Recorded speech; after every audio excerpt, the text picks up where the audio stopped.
will own the block. Top dress your yard like the pros with topdressing.com. What does it mean when someone says the continental United States? It's always a good idea to compare homeowners' insurance rates when it's time to renew. Before storm season, log on to southernoak.com and get an instant quote or find an agent in your area. Our family protecting yours. Southern Oak Insurance. The continental United States refers to all United States in North America. Hawaii is in the southern hemisphere. Southern Oak Insurance. Our family protecting yours. Have you got concrete or asphalt rubble piling up? Arcosa Crushed Concrete will pay you for it and recycle it. They're just minutes from Everbank Stadium on Talleyrand. Call Arcosa Crushed Concrete and get paid for what you don't need. ArcosaCrushedConcrete.com.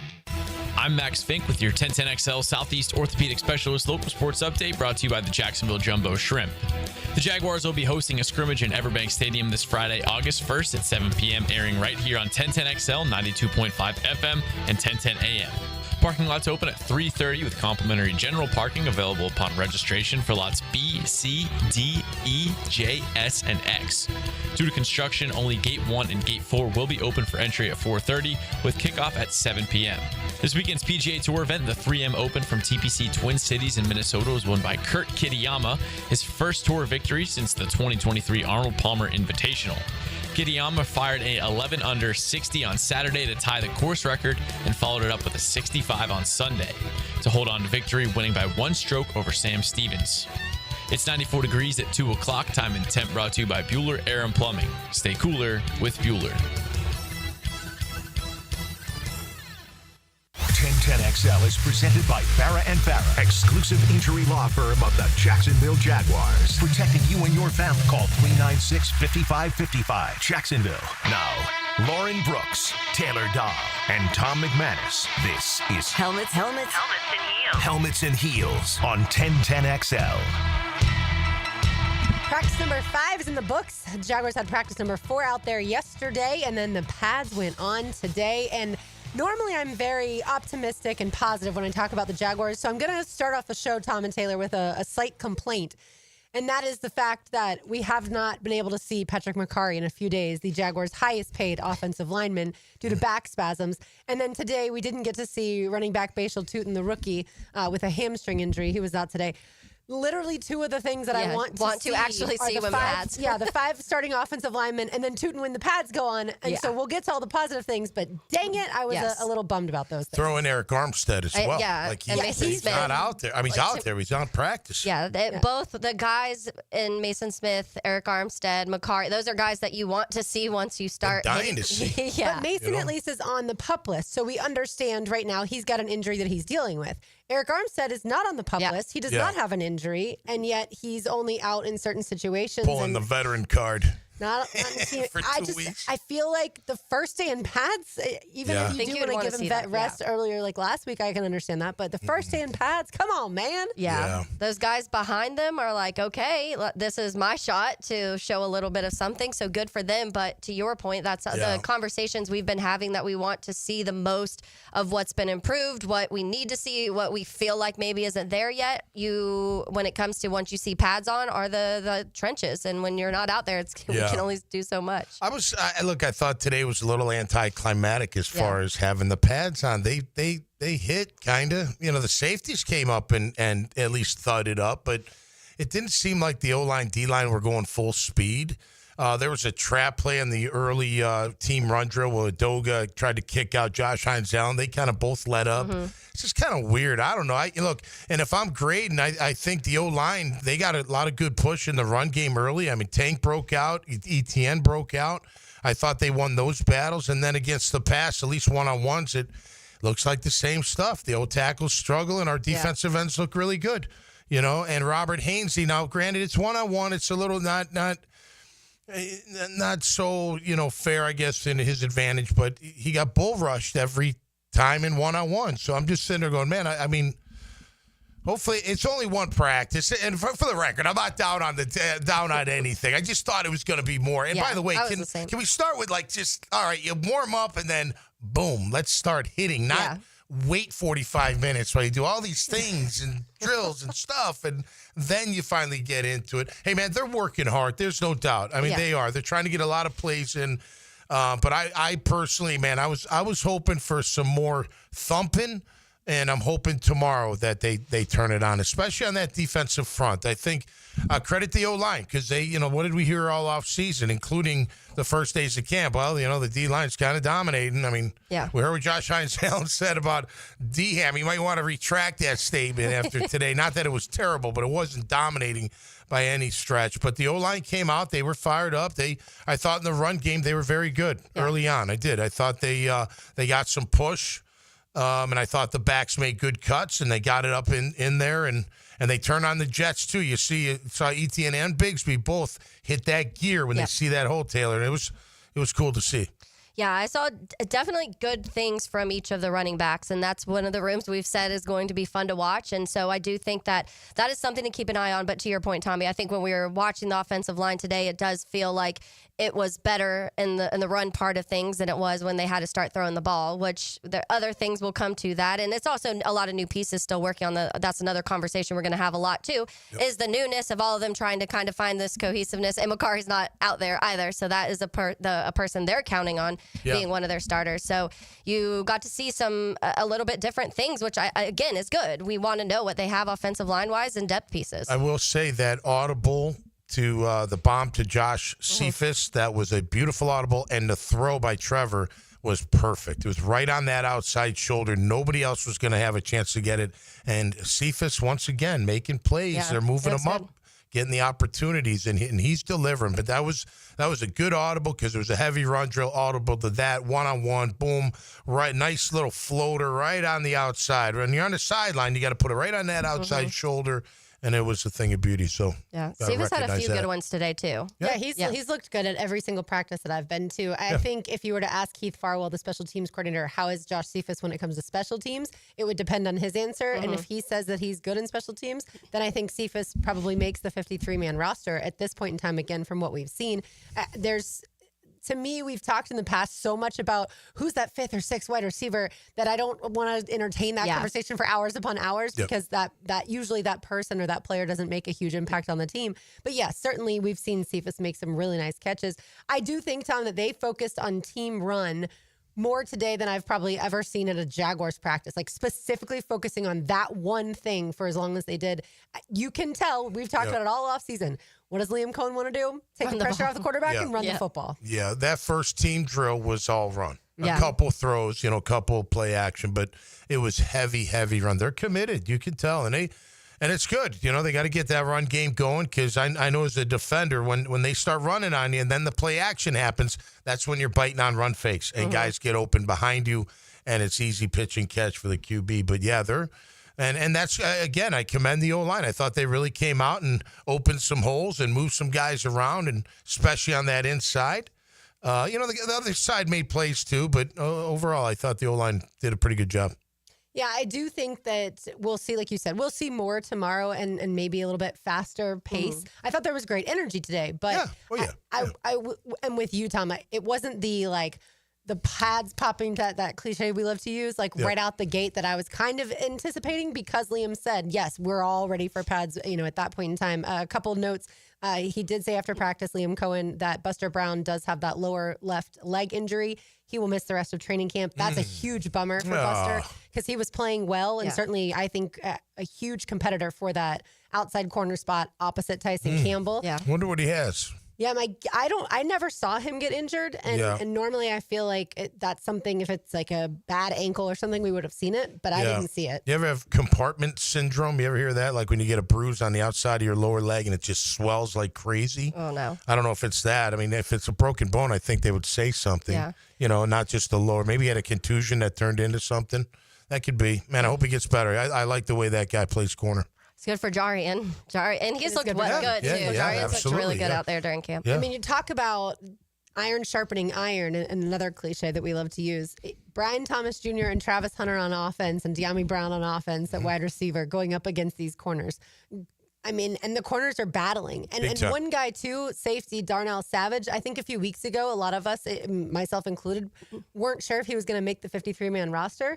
He almost had an interception today. He started hitting the ground when he didn't pull it in. But I think he's on this team now after watching the plays that he's made. I think Antonio Johnson's been making some plays, too, against the run and against the pass. I don't listen. I think the DBs have a little edge to them. I don't know if it's they all came together and said, "Hey, man, this is how we're going to be," or is it the coach or whatnot, or a combination? But they got the right guys because it's not a loud swag, but you can tell they've got a little chippiness to them. They've been contesting a ton of balls all camp, especially deep. Yeah, we haven't yet to see. I mean, the Cephas today was nice, but we haven't seen anything like these bombs to Brian Thomas Jr. work out because why? The corner's been right on his hip, making plays. Throws been fine. Everything's been fine. But the DBs, man, they've come to play this training camp, and like they almost got something to prove. I also feel like, Taylor, they don't, even if a guy makes the catch, even if the receiver makes the catch, or the tight end, like with Brenton Strange today, they don't give up on the play. Yeah. Like they have been taught, and I know that's taught across all 32 teams. But around here, we always talk about 9 takeaways last year in 17 games. These guys are actually being taught and coached to punch the ball out. And again, not give up today, too. Absolutely. It happened a couple different times today. So that's good news. And that's definitely a coach camp thing. And if you go back and probably multiple guys that he's learned from when we talk about Vic Fangio, and we talk about Brian Flores, the guy he's learned under and has developed under are very heavy in that. The ball hawk type of mentality, and whether that's in the air or if it's in someone's hands, you go after the ball no matter what. And so that is something that early on we're seeing in all levels of the defense, which I think is good too, because it did feel so many times last year it just felt soft. It felt easy. It felt like once they kind of stopped the play before the play was actually over type of thing. And we're not seeing that now.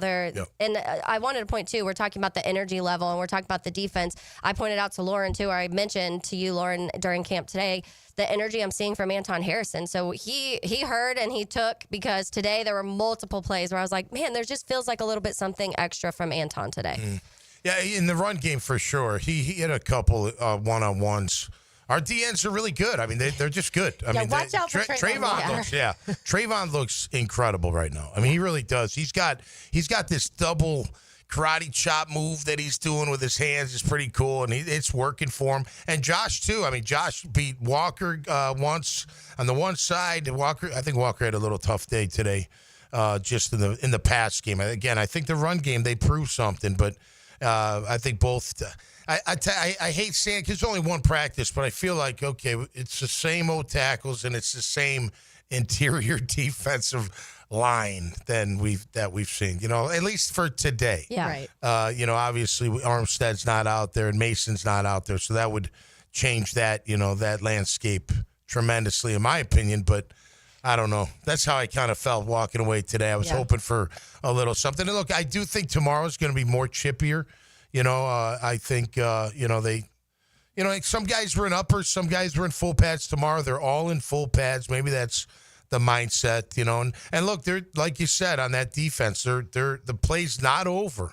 Go get that ball. If he's getting yards, so what? If they're trying to wrap him up, get that ball out. You got to instill that. It's got to be a mindset. Like we got to create those turnovers, and not everybody does it, right? Philly last year, that's what they were. Man, you'd be like, oh my gosh, and then you hear, yeah, we practice it all the time. That's what we do. Yeah, it's instilled in our whole mentality of how we're going to play defense, how we're going to run to the ball, and when we get there, what are we going to do to that football? So, so far so good because Brenton, that was a nice pitch and catch. He thought he had it, and pop goes the weasel right out of his breadbasket and onto the ground. So, and it's that yin and yang. Everything we see the defense do is glorious, but that at the same time, Brenton Strange is the one who fumbled the football. That's right, and certainly that's not a good thing. On Sunday, by the way, Travis Hunter was definitely the standout at practice. Had excellent PBUs, pass breakups, and we found out today that he will play both sides when it comes to the scrimmage on Friday night at held at Everbank Stadium. And so you can hear that right here on 1010XL 92.5 FM, like Max told us in the update. But that, I think, is really exciting, especially if fans haven't been able to make it to training camp yet.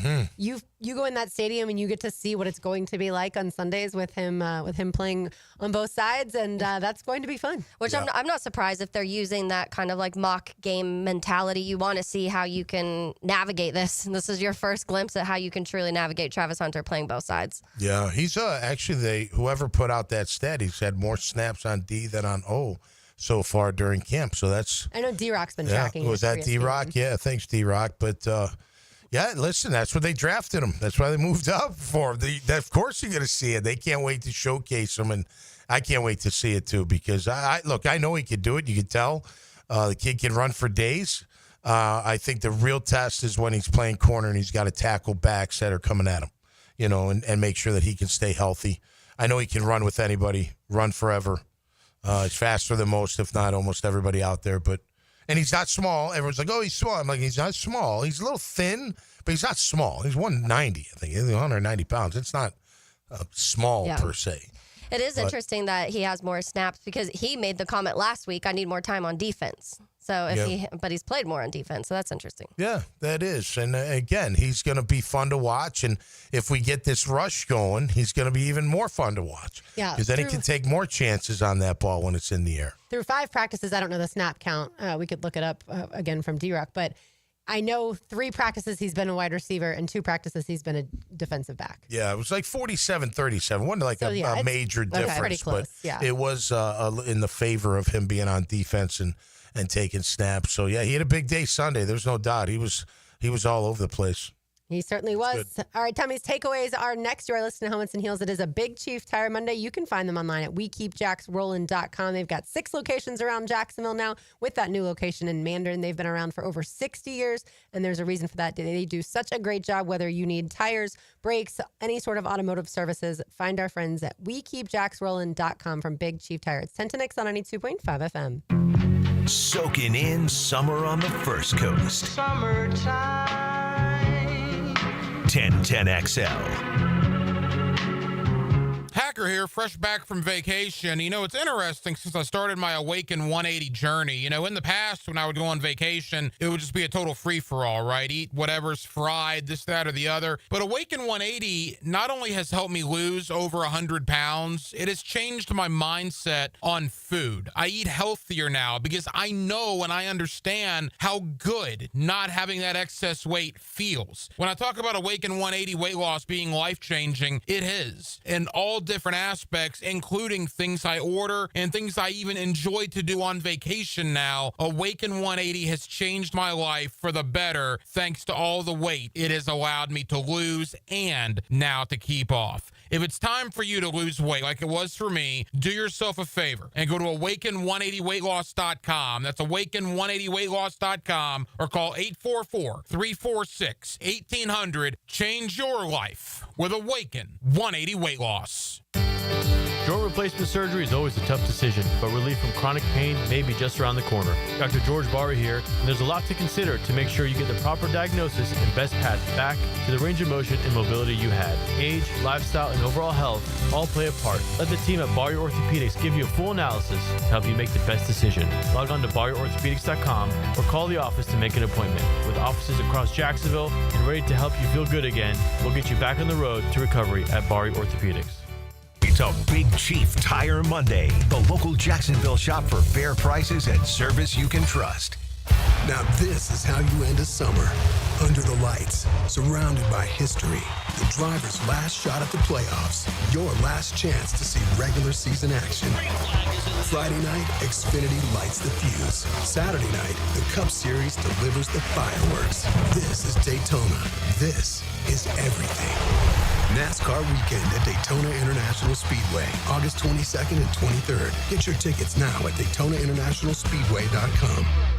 AA Automotive helps keep your vehicle in dependable and safe condition. Call Sam, Harry, or Joe, and they'll check your brakes, tires, fluids, electric, and motor, so your ride runs smooth on the road. That's AA Automotive on Richard Street. As a Florida homeowner, you're no stranger to mosquito problems. And although it's tempting to use DIY methods to get rid of them, mosquitoes are relentless. That's why it's important to enlist the help of the mosquito experts at Florida Pest Control. At Florida Pest Control, we offer specialized treatment solutions that are effective against mosquito infestations and are committed to keeping our customers protected year-round. For your free quote, give us a call or visit flapest.com today. Florida Pest Control, your local mosquito control experts.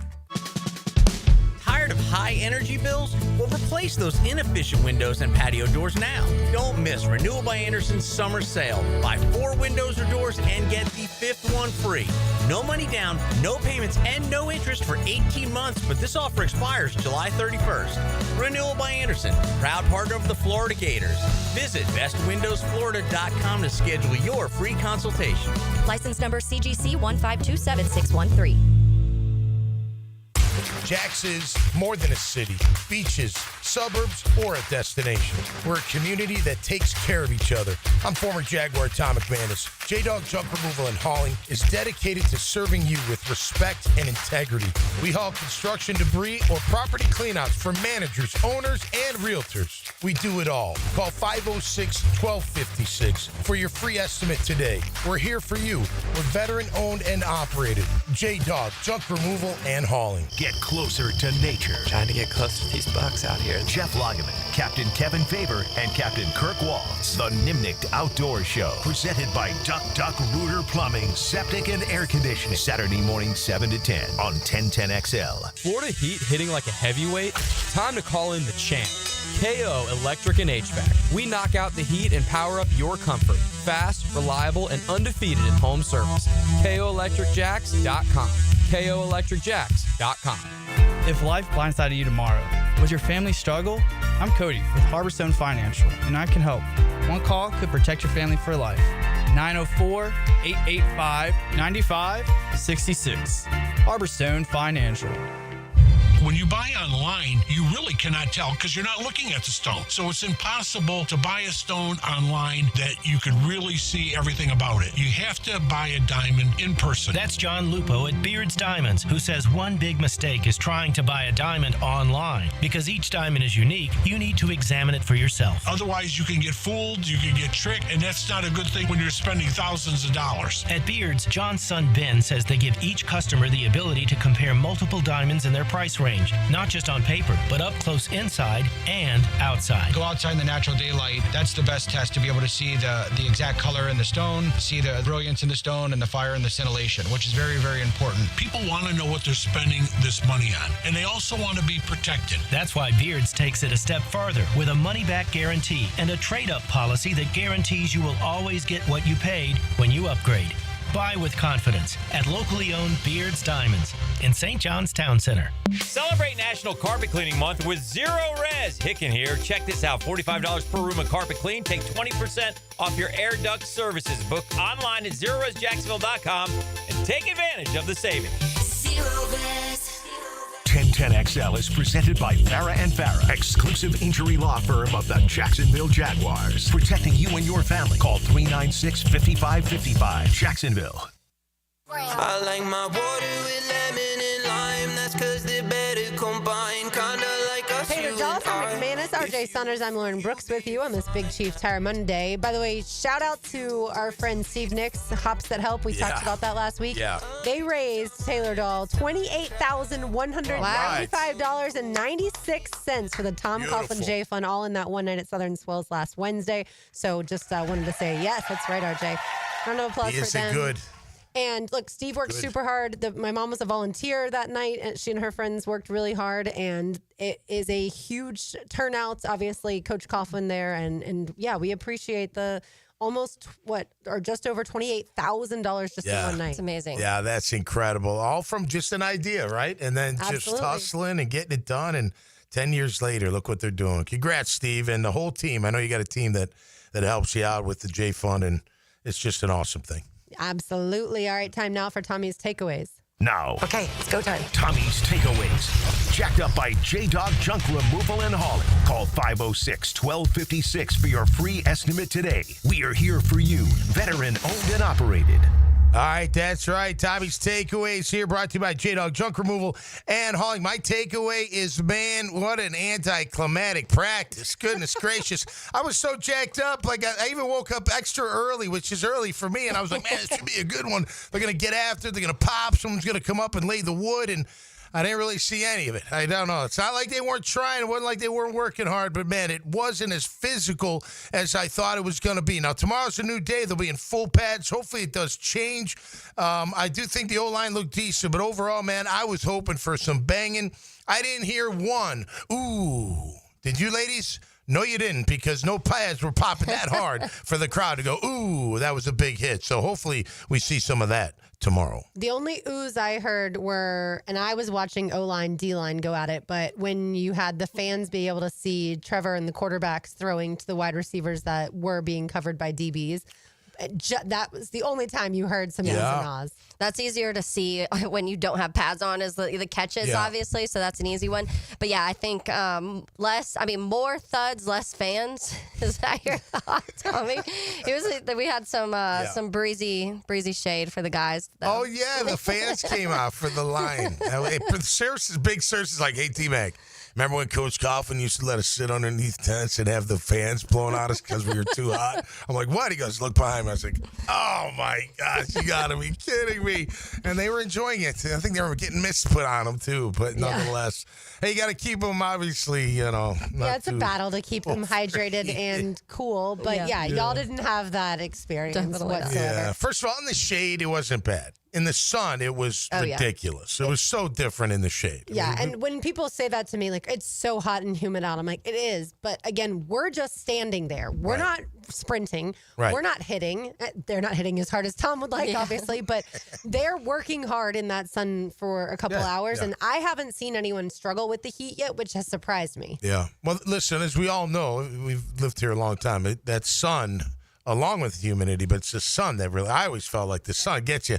You're wearing black helmets. Yeah, that's a lot. There's pet advisories out there, and you're out there practicing, but that's part of the advantage of playing in Jacksonville, right? You got to play in the heat and figure it out. Hopefully it's not this hot, come September, whatever the date is for opening day, but you got to play in the heat. It's going to be hot for that first 4 to 6 weeks, right? Especially when you're home, so got to be ready for it. Yeah, and we have had record heat, so shout out to everybody who works outside. All right, let's get it to Evan Engram's comments over the weekend. He, of course, now is a member of the Denver Broncos. He said it's hard to be the first one in the building that's in Denver. He's used to being the first one in Jacksonville. He was always the first one. It was really easy.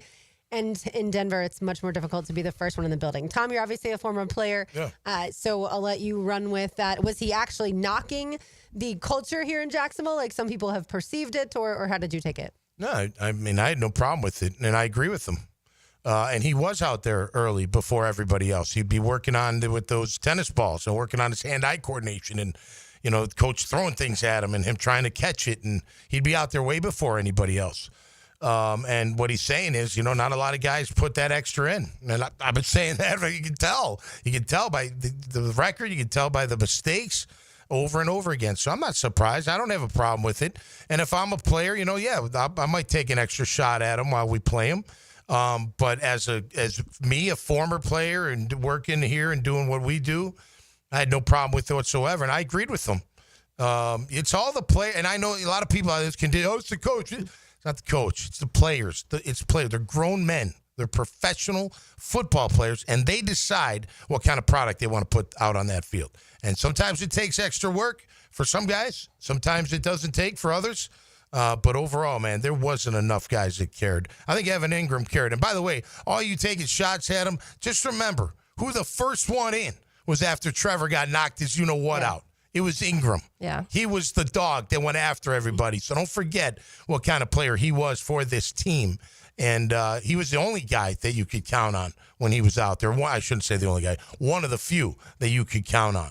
And that was Evan Engram. So no problem here. I do think the coach Taylor does affect it. Like, I do think the leadership at the top can affect the culture and the work ethic of people. Should they have their own and not need other people to be accountable, have to hold them accountable? Self-accountability, yeah, absolutely. You have to have that. Like, if if Tom needs a personal trainer in order to work out, then Tom needs to get a personal trainer. If he motivates himself and he goes and does it on his own, then that's perfectly fine. Yeah. Everyone has everyone does it a little differently. I do think the coach kind of checked out over the last 2 seasons in Doug Peterson. But that doesn't change how a player, should approach their professional career. Yeah, I think that gives more credit to Evan Engram because even when they were losing and even when the coach did check out, he still kept doing the things that he did because he believed that's what he needed to do to be the best possible football player. And so it's one thing, of course, it's one thing to go and say, yeah, I did all of this because the coach told me to. It's another thing to say, I did all of these extra things because I feel like that's what I need to do to be the best version of myself, best football player, human, however you want to look at that. And Evan, clearly, that's to me, I think it's not like he was calling out specific players saying so-and-so was like, no, he was just saying, if anything, like crediting Denver and how things run there and how dedicated the players feel like they are there because he's saying, it's hard to do that in my new place. He, and I know there was comments of like, oh, move on, we're done with you, blah, blah, blah. I don't think he was trying to like pull Jacksonville back into that. He was just saying in my most recent experience, this is way different. And so that's my most recent. He could have gone back to the Giants, I'm sure, but that wasn't the recent thing in his head to be able to comment on. He also probably doesn't ever want to mess with the New York media once again, and people think that they can just talk trash about Jacksonville. Jack's Twitter's pretty tough, they're wild in out there. comparison. But no, Lauren, I don't really agree with the. I mean, the coach plays a certain role, but it's the players at the professional level, man. It's like look, now you got to have the right players in that locker room that feed off that coach, right? So Coughlin had what? Bunch of guys that didn't care if you yelled at them. Yell at us all you want. We want to win. If it takes you to scream at us and run us and hit us extra, well, we're built for it. We've been built that way our whole life. You know what I mean? Doug wasn't that way. So you had to have more self-starters. And we had plenty of self-starters. We had the extra work. All our guys worked extra. Running on the treadmill, working on their hands with jug machine after every practice. Jimmy Smith, one of the greatest, always hitting a jug machine. Cornell Lake, Aaron Beasley, always working on their drops. Always working on this and that. They didn't have a coach telling them to do that. They didn't need a coach because it was already built in them. Now, I think it should be built in every athlete. Like, I don't think you should have to have your hand held. I don't think at the pro level, I need the coach to be like, hey, get fired up, study your playbook, know everything out there. I should be like, man, I better know everything. Man, I better, now is the culture the coach? Like, because what was the culture with Coughlin? If you didn't do it, he bet you or cut you. So you were fearful of your job. A little different today. I understand that, but there's a mix. I'm not saying that you're wrong. I'm just saying that it's more on the player at the professional level. It'll always be more on the player because that's why you're a pro. You're a grown man. You're not in college anymore. This ain't high school. This is your job, and your job's to be great at every part of what you do out there and off the field as well. Yeah, I guess the way I look at it is I feel like outside of maybe Trevor Lawrence, Doug Peterson almost never said anything negative about his players. And we've already seen Liam Coen come to the microphone and basically hold Anton Harrison accountable. And even today, when asked about Anton, Liam went into it like, yeah, I saw him in the hall. I asked him if he's going to be like this every single day, and he confirmed that he would be. Like, that to me is letting the media and the fans in a little bit on what's going on behind closed doors. And so I like the fact that he's setting that tone and that culture that if you're not doing what we want you to do, yeah, I might bench you. I'm also going to call you out publicly, and therefore you are going to, have everyone else know that you've been called out too. It's not just behind closed doors. Yeah, I like that he does that. But listen, you go back to 2022, everybody loved Doug. Sure. Mm-hmm. Everyone loved him. It switches fast. It changes when you lose. Yeah. It changes over when you lose. And over and over again. Yeah, I think if Evan didn't want to mention Jacksonville, he could have said, I've been at other places. I've been with other organizations, and they didn't, show up early. Yeah. And also, how will you play on the field on Sunday? If Brian Thomas Jr. doesn't show up early, but he still is balling out on Sundays, then nobody cares. That's the other part of things, to your point. The losing is where we pull it back in. And then, of course, people say, well, that's on the quarterback, too. It's on the quarterback to be one of the earliest ones there. I knew immediately. I'm honestly surprised we didn't get more of that than we did, because when I first saw it, I was like, people are going to look at Trevor right away in this, because that not saying, and I don't think Evan was specifically trying to call out Trevor. I don't think he was specifically trying to call out a specific person. I think he was just saying as a whole, this is a very different experience of what he's doing in Denver. I don't know what it was like in New York, so maybe Saquon was out there early with him, and that's why he's not making comments like that towards New York, and Jacksonville was the place. But we clearly know. We know what was happening last year. It shouldn't be a surprise to anybody that things were dysfunctional. It's not a surprise. Listen, you can either get in early or stay late. Yeah. So it doesn't really, as long as you're getting that time in. It's the work that's it being really put don't. in. You can do it during your lunch. Some guys just, lay around during lunchtime. Other guys are watching film they grab their sandwich and they go in the film room. Other guys I used to eat real quick and go get a lift in, and then we'd go walk through, and then I didn't have to lift after practice. It's just what my schedule, how I wanted it to be. So getting in early is a little bit, now granted, you can't come in late. Yeah. You got to be on time. But getting in early is a little overrated, in my opinion, just as long as you get your work done and that extra stuff is taken care of, whether you do it all throughout the day, after practice, at night, at home, whatever it is, you just got to get it done.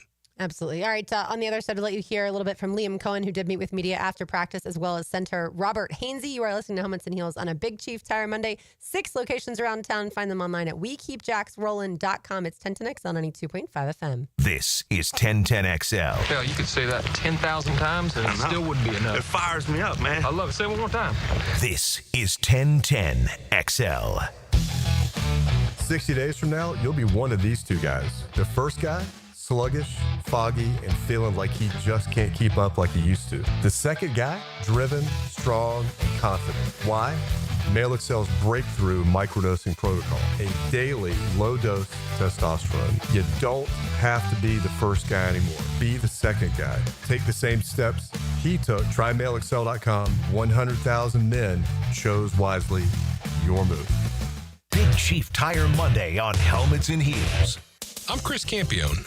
Auto accidents can leave you feeling lost and overwhelmed. But at Campione Law, we're here to guide you with a personal touch through every step of the process. We don't get paid unless you get paid. CampioneLaw.com. Count on Campione Law. Are you looking for a place to outfit your truck or van? It's Catlin Truck Accessories. For 105 years and 4 generations, Catlin is the name you can count on. This is Keith Catlin, and we know trucks, and vans too, from Lear toppers, ladder racks, van shelving, strobe lighting, roll and lock bed covers, and everything in between. If you want quality products and great customer service, there's only one name. It's Catlin. Who can you count on? Count on Catlin. For 105 years, you can count on Catlin. Let's get the work done. Training camp is here. Up, quick feet. 1010XL's training camp coverage is backed by Roland Reach Plumbing and Green Acres Sporting Goods. Go, here we go. Let's go. It's live now. Let's go. Are you an experienced chiller technician and looking for a role where your skills are truly valued? It's time to make the move to Local 234, plumbers, pipe fitters, and HVAC technicians. You'll get top pay, comprehensive health and welfare benefits for your family, and a pension that doesn't come out of your pocket. Join the team that's got your back. Local 234, proud partner of the Jacksonville Jaguars. Visit UA234.com to send your resume today. Equal opportunity employer. Guys, your lawn's the home field. Now you can champion your St. Augustine grass. TopDressing.com just hit Jacksonville with a game-changing patented process. Aerate and transform your turf into a fairway-worthy masterpiece. Less water, shorter cuts, and the envy of every neighbor. No one else delivers a perfect 10 lawn like this. Visit TopDressing.com and dominate your block with the same process that golf courses use. Top dress your lawn like the pros with TopDressing.com. This date in sports history is brought to you by Southeast Orthopedic Specialists. On July 28, 1993, Ken Griffey Jr. became the third player to home run in 8 consecutive games. The first 2, Dale Long and Don Mattingly. Is your backyard ready for the big leagues? Pick it here for Surfside Pools. Serving Northeast Florida since 1977, they have the home field advantage. Family owned and operated, offering weekly pool service, equipment repairs, commercial maintenance, remodels, and new pool construction. Let Surfside Pools make your backyard dreams a reality. Are you ready to float happy? Visit SurfsidePools.net or call 904-246-2666. Surfside Pools and Spas, your hometown MVP. License number CPC 044080. How much do the performers for Super Bowl halftime shows get paid? Filing an insurance claim following a storm shouldn't be an ordeal. Southern Oak Insurance's claim team prepares for catastrophic situations well in advance. Log on to southernoak.com. Our family protecting yours. Southern Oak Insurance. Super Bowl performers are not paid for their shows, but production costs are covered by the NFL, which could go as high as $15 million. Southern Oak Insurance. Our family protecting yours. When storms start to crop up in the Atlantic or Gulf this time of year, having a solid plan to handle anything that sweeps through the First Coast is very important. That's where American Electrical comes in. Ensure your home's safety and comfort with an American Electrical home generator. As the area's leading home generator dealer and installer, American Electrical can offer you easy installation, simple maintenance, and peace of mind. Schedule an assessment by simply calling the team at American Electrical. They'll walk you through the best generator for your home or business. Log on, american-electrical.com. 1010XL is presented by Farah & Farah, exclusive injury law firm of the Jacksonville Jaguars. Protecting you and your family. Call 396-5555. Jacksonville.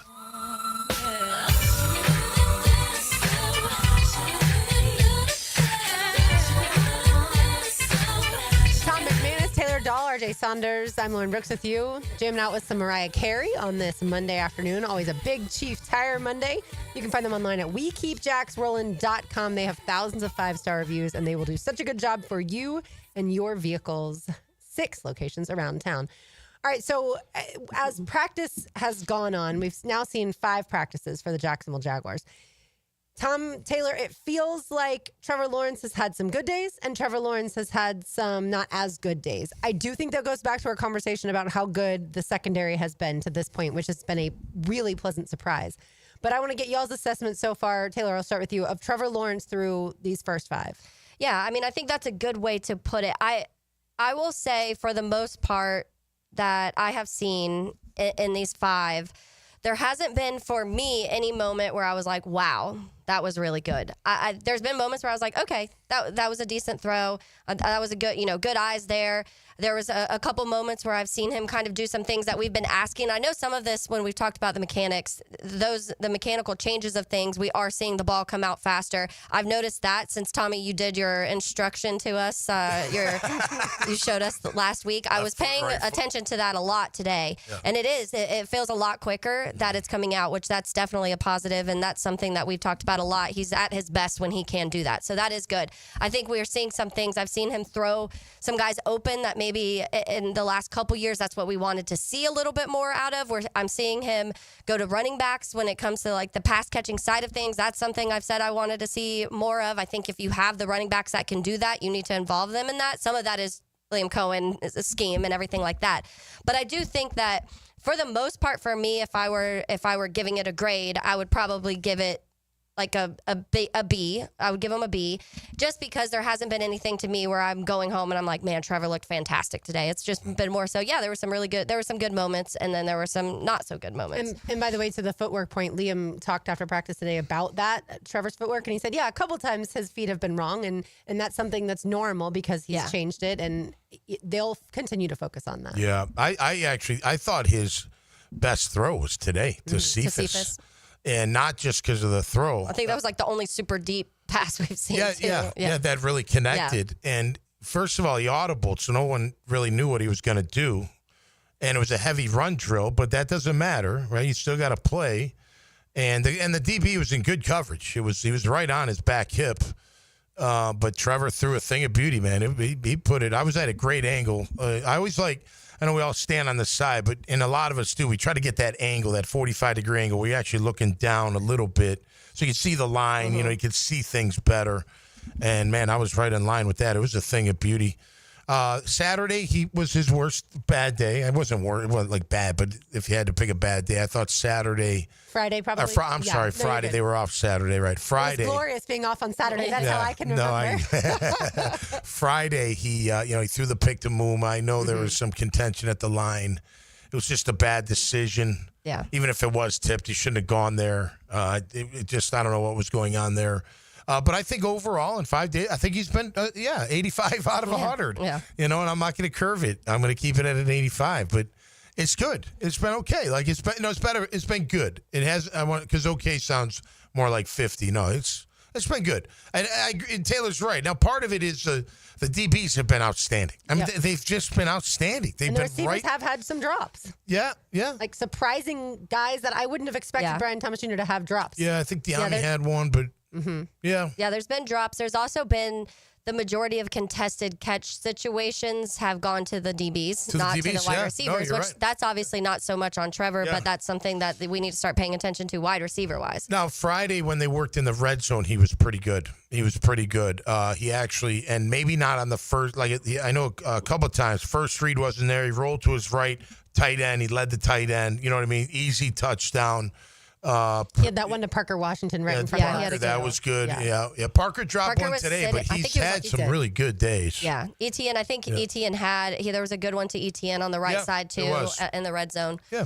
Yeah, I think for the fact that he's learned a brand new offense once again, and it is the most complicated offense, according to Trevor himself, that the way that we've seen him communicate is really good. We haven't had to see the coaches stop practice and have to kind of rewind or reset them. Like that part, he gets the call from obviously the communication system in his helmet. He goes right to the huddle. He talks to the guys and they move right from there. So there hasn't been, to me, procedural wise, there haven't been issues. And I think that is almost bigger than, is he completing certain throws or did he miss on this throw? But obviously that's also what we're looking for because we've seen this quarterback not be consistent and at times have accuracy issues. Yeah, and you wonder, and one of the bigger talking points was getting rid of his safety blankets and Christian Kirk and Evan Engram. And what does that look like without those two guys? Because in the last couple years when those two guys aren't in, the offense kind of crumbled without them. And granted, Trevor also was dealing with injuries during that time too.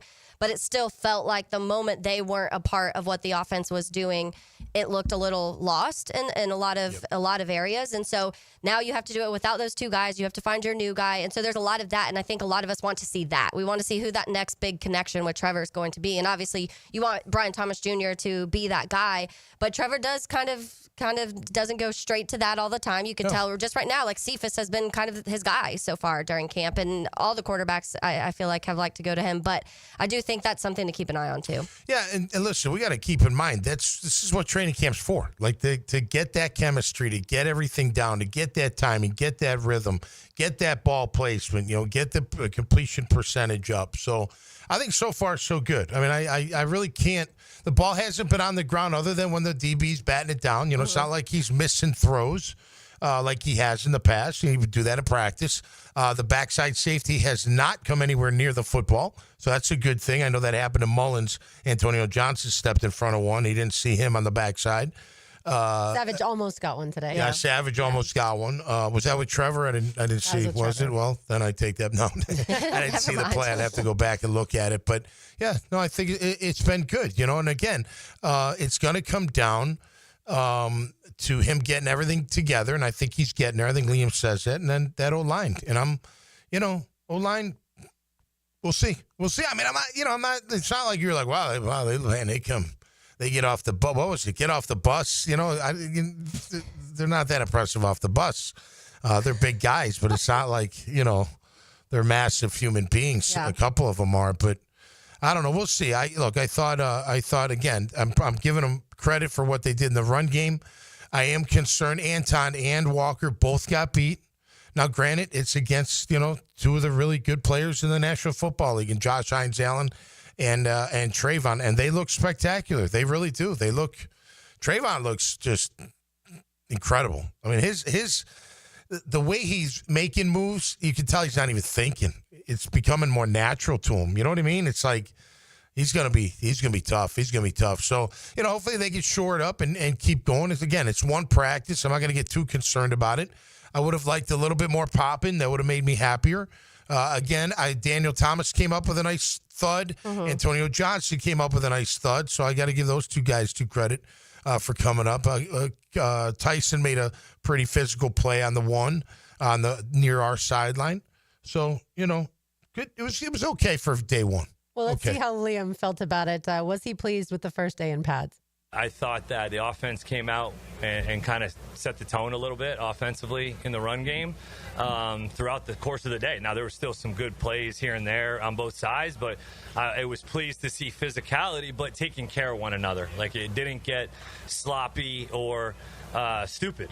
It was just good quality work. We put the pads on. That doesn't mean we have to cheap shot each other or do anything ridiculous. And I thought it was just good quality work from both sides and got our first day of pads in. Yep. Sloppy or stupid. Yeah, no, I know what he's saying. You know, you don't want anybody on the ground. You don't want anybody getting hurt. You don't have to embarrass anybody out there. Just block them. And, you know, and the same for the defenders. You know, you don't have to take the ball carrier down. You don't have to light them up. You know, obviously you got to thud him, but he was right. Look, I again, the O-line came out in that first team period, man. They were getting a lot of push. They were moving guys. There were holes. Our backs were getting up in those holes and would have gotten quite some yards on a couple of them. So I agree with Coach Annette. They did a good job in that regard. Well, and in general, too, when we talk about the run game and how important it can be to this offense, that part of it of setting the tone, letting the run set the tone of a lot of things, even during a game, is beneficial. So today, coming out and seeing the offensive line play the way they did during that run portion of things when it was so run heavy, that is something that makes you breathe a little, like be able to sigh or, you know, a little bit of sigh of relief, because that was something that was an issue last year, obviously. And I think we could point to a lot of things of why the run game didn't work last year, but the O-line was a part of that. Yeah.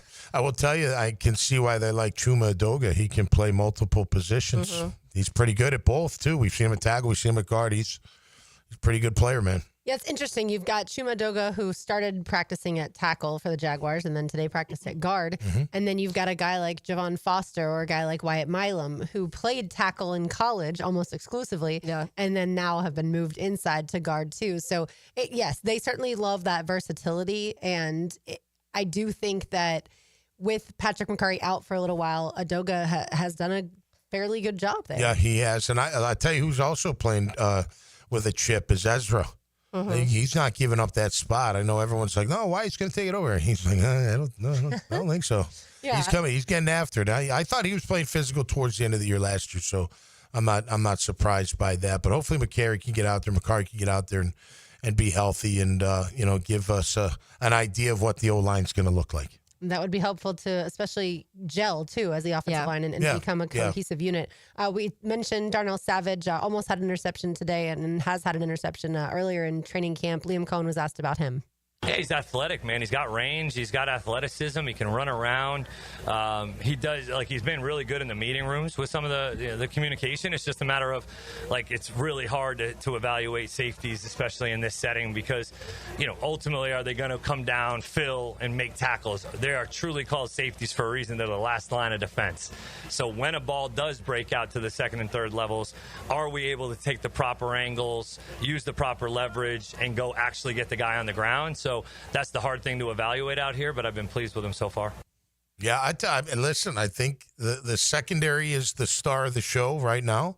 Number 2 would be the running backs, and then Trevor, I think, and, whatever connections, I mean, I think the safeties, the DBs, they've really come to play. And look, like I said earlier, DT and Antonio, they came up and thudded. They would have dropped those guys if they were going full speed. They came up and made sure that running back knew he wasn't going anywhere further. So good job by them.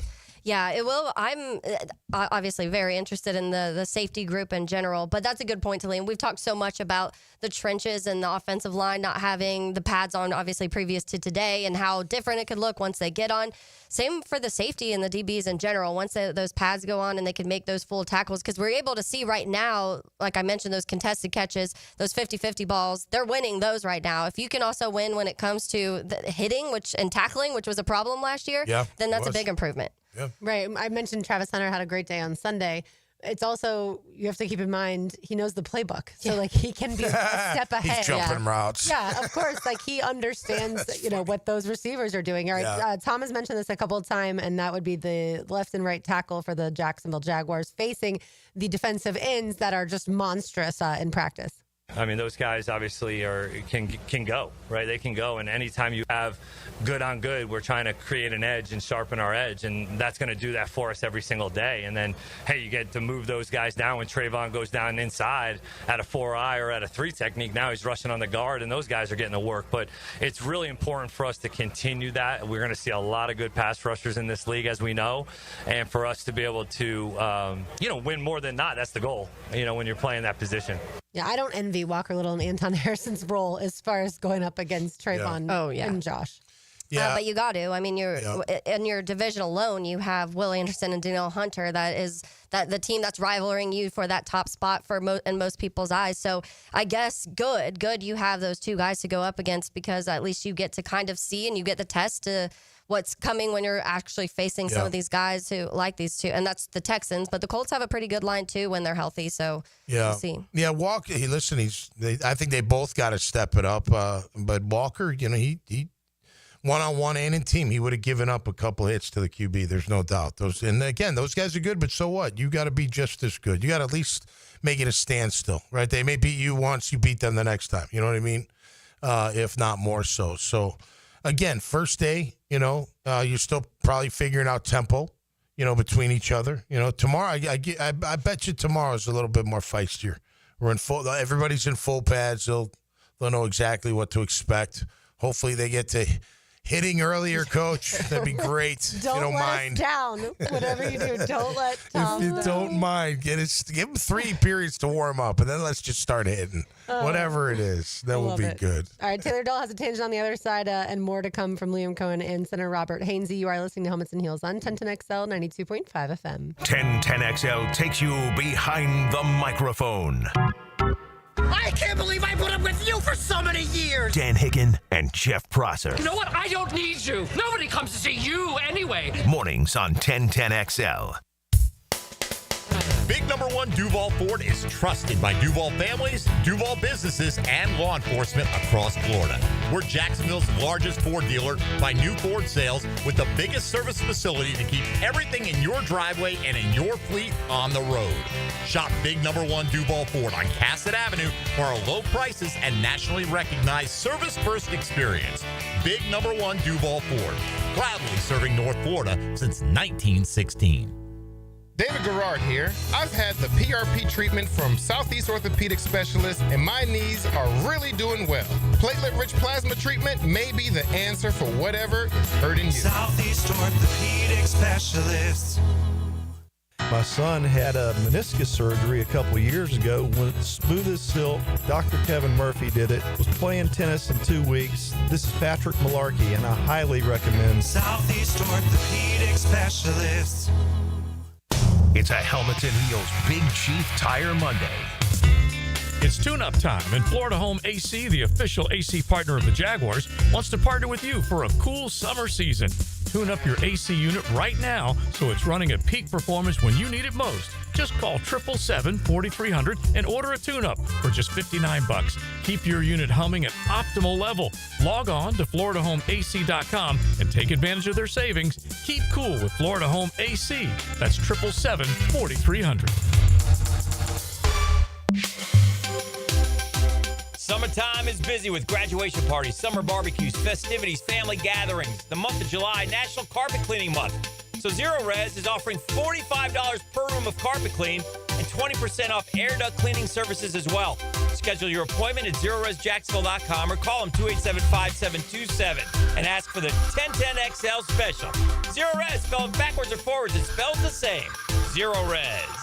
Zero Res. I'm with Greg from Cycles of Jacksonville. You're on-road, you're off-road, now you're on the water.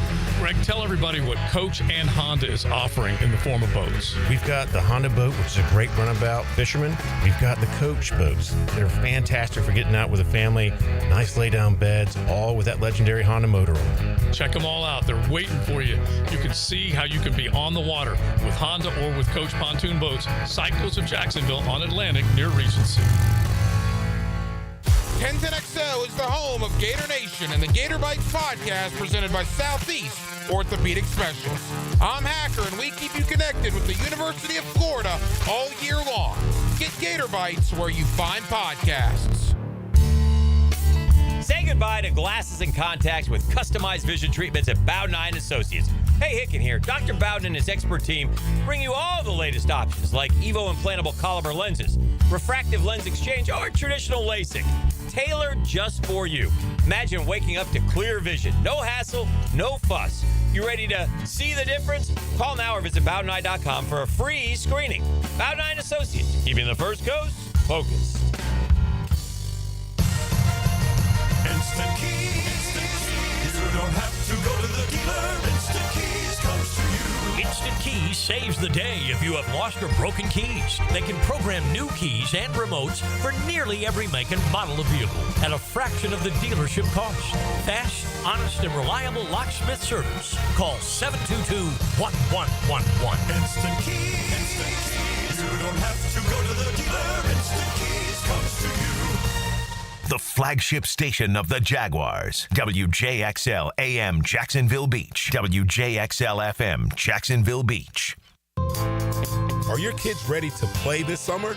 Come check out The Y. Summer is a time for kids to explore new things and expand the limits of their imagination. At The Y, summer camps every day is a new adventure. Kids can learn about STEM, arts and humanities, athletic sports, outdoor games, and more. Registration is now open, but space is limited, and spots are filling up quickly. Learn more and find your adventure at fcymca.org.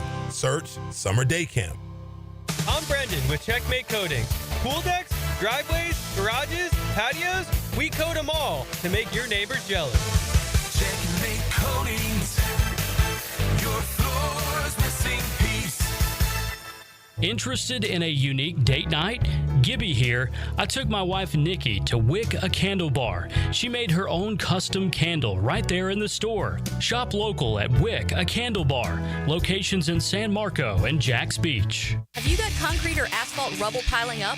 Arcosa Crushed Concrete will pay you for it and recycle it. They're just minutes from Everbank Stadium on Talleyrand. Call Arcosa Crushed Concrete and get paid for what you don't need. ArcosaCrushedConcrete.com. San Jose Collision in Mandarin is proud to be an I-CAR Gold Class collision repair facility. That means they meet the industry's highest training standards. Experience the difference at San Jose Collision in Mandarin.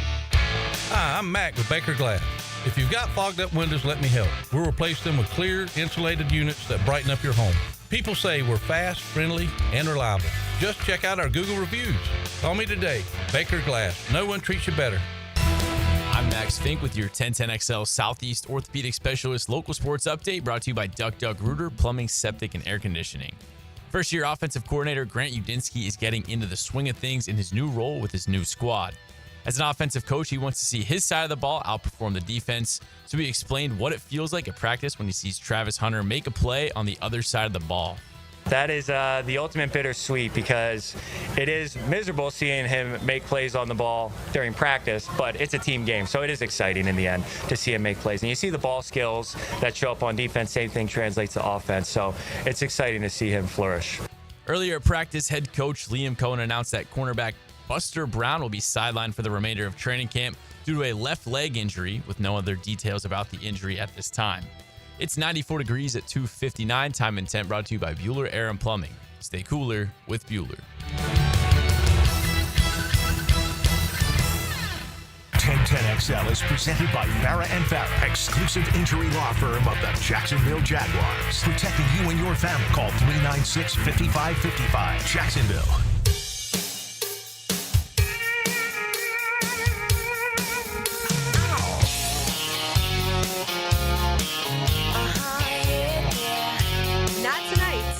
Not tomorrow night for us, but for lots of other people tomorrow night. But we will be there Wednesday night to see Shania Twain. She does perform tomorrow night as well at Daly's Place. And we've been talking about this concert for a while because we've been that excited about it. I'm very excited. Very excited. Is your outfit planned? No. So I did actually go. On Friday after work, I was like, let me swing by a couple stores and see if I can see something that I like. Didn't find anything I love, so I'll probably just work with something I have. Make it. It's so hot. It's like everything that I really want to wear, I'm like, it's too hot for that. It's just it's so warm. Yeah, I got my outfit lined up. Let me tell you, it's gonna be awesome. There's going to be some people go all out for the country country concert outfits. Girls playing these years in advance. I'll never forget when Shad Khan opened the pools at the stadium in 2014, and we had the video board, and we had a concert by Carrie Underwood, and she came out in leather pants. And we found out after the fact she was pregnant, like very early on, but while performing. And it was July. It was my birthday, so that's why I remember exactly when it was, July 25th. And I just remember being like, how is she doing that? So Shania, I'm also going to look at her and be like, how is she performing in this heat and humidity? Yeah, but certainly looking forward to it. Like I said, if you don't have your tickets, go on and get them right now. Taylor Dahl has a tangent. Now, Taylor's Tangent, served up by Chick-fil-A on 1010XL. I'm going to switch over to the baseball world just for a minute, but a story that recently came out, and it's just one of the ones where you just wonder how people can be so dumb sometimes and the decisions that they make. I wonder that all the time, as a matter of fact, especially while driving. Yeah. So announced today, the Cleveland Guardians pitcher Emmanuel Clase has been placed on non-disciplinary paid leave through games on August 31st. While the MLB continues its sports betting investigation. The Guardians already lost their righty, Luis Ortiz. He was placed on leave earlier this month because of these investigations also. They did say that they don't think that there's any other personnel or players that are involved. It's just these two, but the investigation will continue. But as I was reading into this, some of an interesting note from the Ortiz one.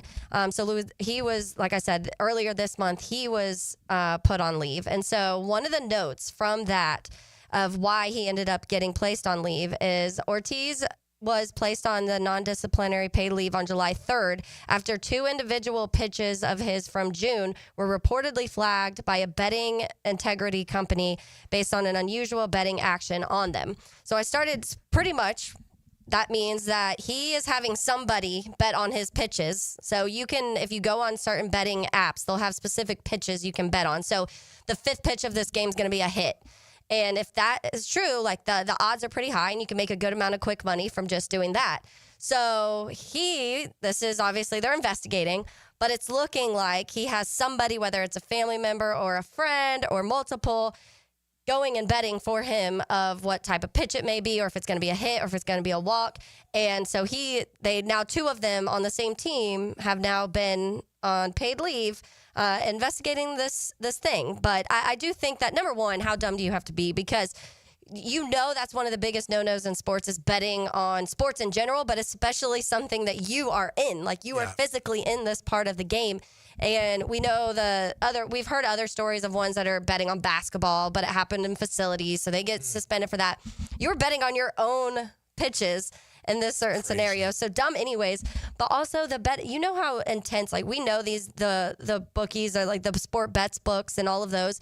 They have the technology they have now to catch you in these things. Yeah. So it's triggering because they're like, this is weird. All of a sudden, this one player's pitches are getting bet on and nothing else. It's very obvious. And especially when you have the tracking devices, the tracking that they do in their systems for betting. So I was reading the story and I was like, the more I was reading, I was like, the more just like an idiot you have to be. The Guardians also have to be frustrated because at this point, now that's two pitchers they've lost. Bieber's, they keep saying he's coming back.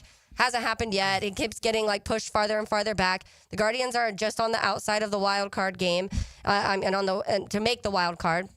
So the Guardians have to be very angry right now because all their players keep betting on stuff rather than actually wanting to play the game, I guess. That is wild, man. I mean, for kind of creative, but did he not know there was this system in play? He must not have known. I don't know. Because how are you going to beat that? But man, my fifth pitch, I'm going to throw a curve. Okay, I'll make $1 million. Wow, this is fantastic. Here's the deal with it's gambling, drug deal, whatever.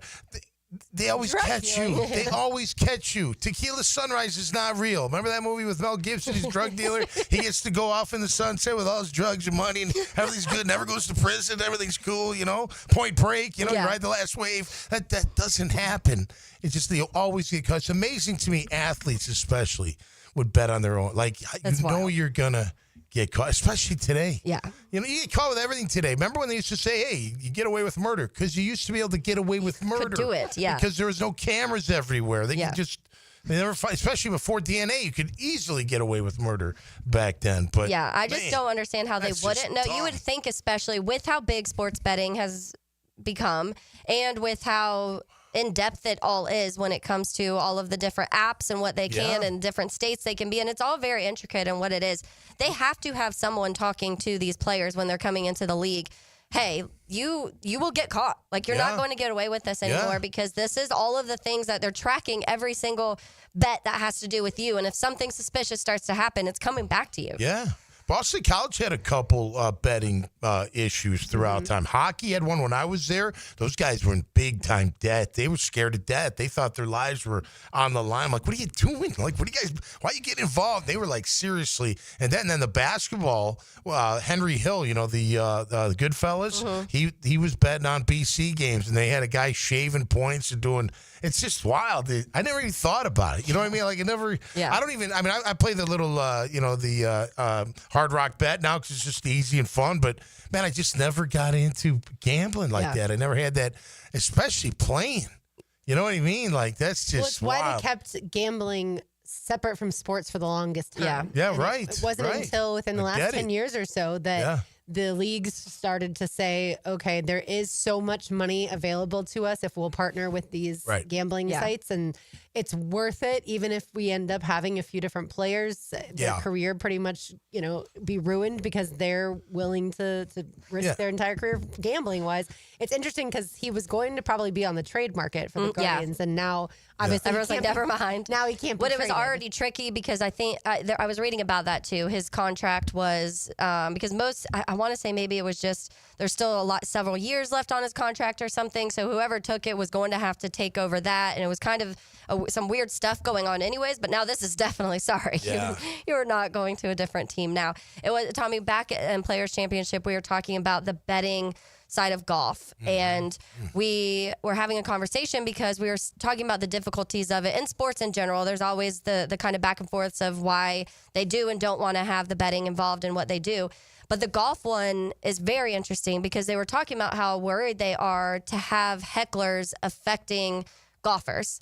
So if someone's in their backswing and you have $100,000 on the guy behind him to win it, and you're right there, I'm behind you, I can scream right in your backswing. Like, now they're having to specifically focus on tee shots on guys, and if there's yelling, they have to go and check their phone, make sure they weren't betting on this golfer. Right. So it's becoming like this thing that's affecting all aspects of sporting events now. Yeah. I mean, I like it, but you got to wonder how far it's going to go in effect. We see how it was not gambling, but how money's really affecting college football. Yeah, I mean, it's totally changed the landscape of college football to that degree, and the gambling on top of that, with everything. I mean, look, for all you gamblers, you're happy. You're like, it's easier to gamble than ever. But I don't know. I wouldn't like that extra stress in my life. You know what I mean? And I mean gambling. I don't mean like your fantasy football. I mean like gambling on the games. I get 6 points here. I'd be like, my ADD would kick in. It'd be a mess. It would never work for me. But people do find, that's the. What is that? Dopamine, something in there that gets the juices flowing, and you bet on anything. Like which pitch is he going to throw next? I mean, that's just wild. But I wonder what the demographic is age-wise on those kind of things. Those specific type bets. The hit ones. Is it more of a younger thing? I don't know. I would my guess would be younger. Just because I think they're the ones that have grown up in this, so they know all the tiny little bets that you can make. But I don't know. I think bettors are bettors. Like, if you're one of the guys that maybe you've bet forever and now you can just hop on an app and do it, then it's just convenient. Have you ever done like a prop bet, like Super Bowl prop bet? I'll do fun ones. Like, that's what I mean. Like, I'll do fun prop bets. Yeah. I lost $5 in the 8th grade when Florida played Nebraska in the national championship. And I've been very scarred ever since that. I have done fantasy golf before and stuff like that, but I've never wanted to get sucked into the everyday type of stuff. And we always say at our house, like, well, we'll watch sports. We don't need to have money on a game in order to enjoy watching. Is that 1995? It was 1995. You know what? I remember that because I played against that running back the next year. He was a rookie for the Rams, that tailback. And, man, he was a brick. He was unbelievable. Oh, gosh, I wish I could remember. He got in trouble.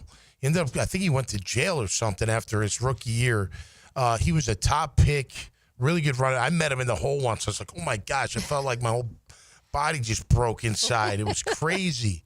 Lawrence McCray, maybe? Lawrence Phillips, man, he was a beast.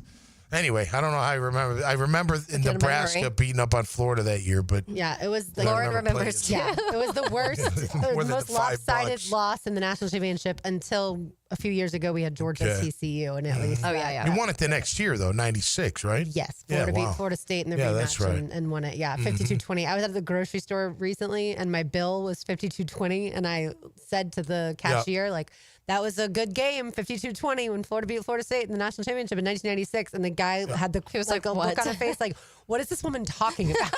Let's do a little gambling between us three. How about that? Over, under, Jags win. Let's give it,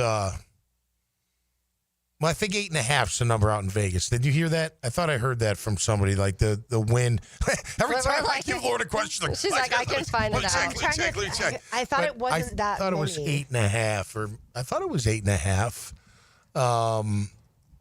But we can make our own. 7.5. I didn't think it was 8.5. I thought it was 7.5. I think is too easy to go over. Like you take the over. 8.5. I think that's where it gets tricky. Mm-hmm. So let's make it tricky. 8.5. Are you going over or under after watching the Jags for 5 days of training camp? How much are we putting on this? I don't care. Whatever. Make some food. Lunch. That's what I was Lunch. We'll do lunch. Yeah. We'll make a lunch bet. Yeah. What do you think? Over or under? 8.5 wins for our Jags. Yeah, I think over, and I'm going. But I picked over after the schedule was released. Yep. That may change within the next couple of weeks, but at this point, I still think 9 wins. That's like where I'm at. Okay. You want to go? Yeah. My gut says if Vegas says 7.5, then the smart play with your money is to then take under 8.5 because, again, Vegas makes a Prince money for a reason. But I don't ever want to root against my team. So I'm going to take the over as well because I want to be right and I want them to win more than 8 games. I think that Vegas has been wrong the last 3 years about the Jags. So. That's also true. Yeah, that's true. They don't really have their finger on the pulse of this team. When the schedule first came out, my initial gut, like I went through the list and I came up with 10 wins. Which is a big jump from 4. Like if we're being but rational. I'm coming back down to earth a little bit. I think they're going to be around 8. Okay. After 5 days of practice, I would take the under on the 8.5. Not that I want them to be under, but I would if I was gambling, man, I would take the under. Now we got to wait until January RJ, find out. RJ, you want in on this? Remember this, Pat. RJ, make sure you record this little section. You want in on this, RJ, for lunch? Yeah, there you go. Yeah. What the heck? Yeah. What are you over under? Over under. I'm going over. All right, Over 8.5. 3 versus 1. Oh boy! Everybody out there listening is like, did you guys listen to your first hour and talk all about the issues that you've seen at the practices? I don't know that they're going to win that many games in the NFL. All right, I've got today's Pest of the Day on the other side is always brought to you by our friends at Terminix, and we've got lunch free to give lunch. away. Yes, let's go ahead and give somebody some free lunch. Right. Free lunch to Chick-fil-A. Give us a call at 641-1010. Let's say caller number 3, you get free lunch today. Even though we wait until January. But it'll be delicious, especially if the 3 of us are right. All right, it is 1010X on 92.5 FM. After the Frangie Show, Rick Ballou carries the conversation into the night. That's a voice I'd know anywhere. All the sports talk and hot topics you need to know about. You are the subject of much debate. Then it's Hacker After Dark, evenings on 1010XL. When you step into a courtroom, you're stepping into a fight. Someone wins, someone loses. I'm attorney Brett Hastings, and at Hastings Injury Law, we've got the experience you want in your corner if you or a loved one suffer a personal injury or a wrongful death. We're here to fight for you. So if you get hit, hit back with Hastings Injury Law, offices Jacksonville. Find us on the web at 904hitback.com or call our 24-hour helpline, 904-HITBACK. Hey guys, Taylor Dahl here of Helmets and Heels. It's the little things like a peach milkshake on a warm day that make summer sweet. And now you can head to your local Chick-fil-A and enjoy a favorite summer treat again. Hand spun the old-fashioned way, this refreshing milkshake features Chick-fil-A ice cream and peaches. It's the perfect cold treat to enjoy outside on a warm day or with friends and family after dinner. And it's here for just a limited time, so swing by your local Chick-fil-A and treat yourself today.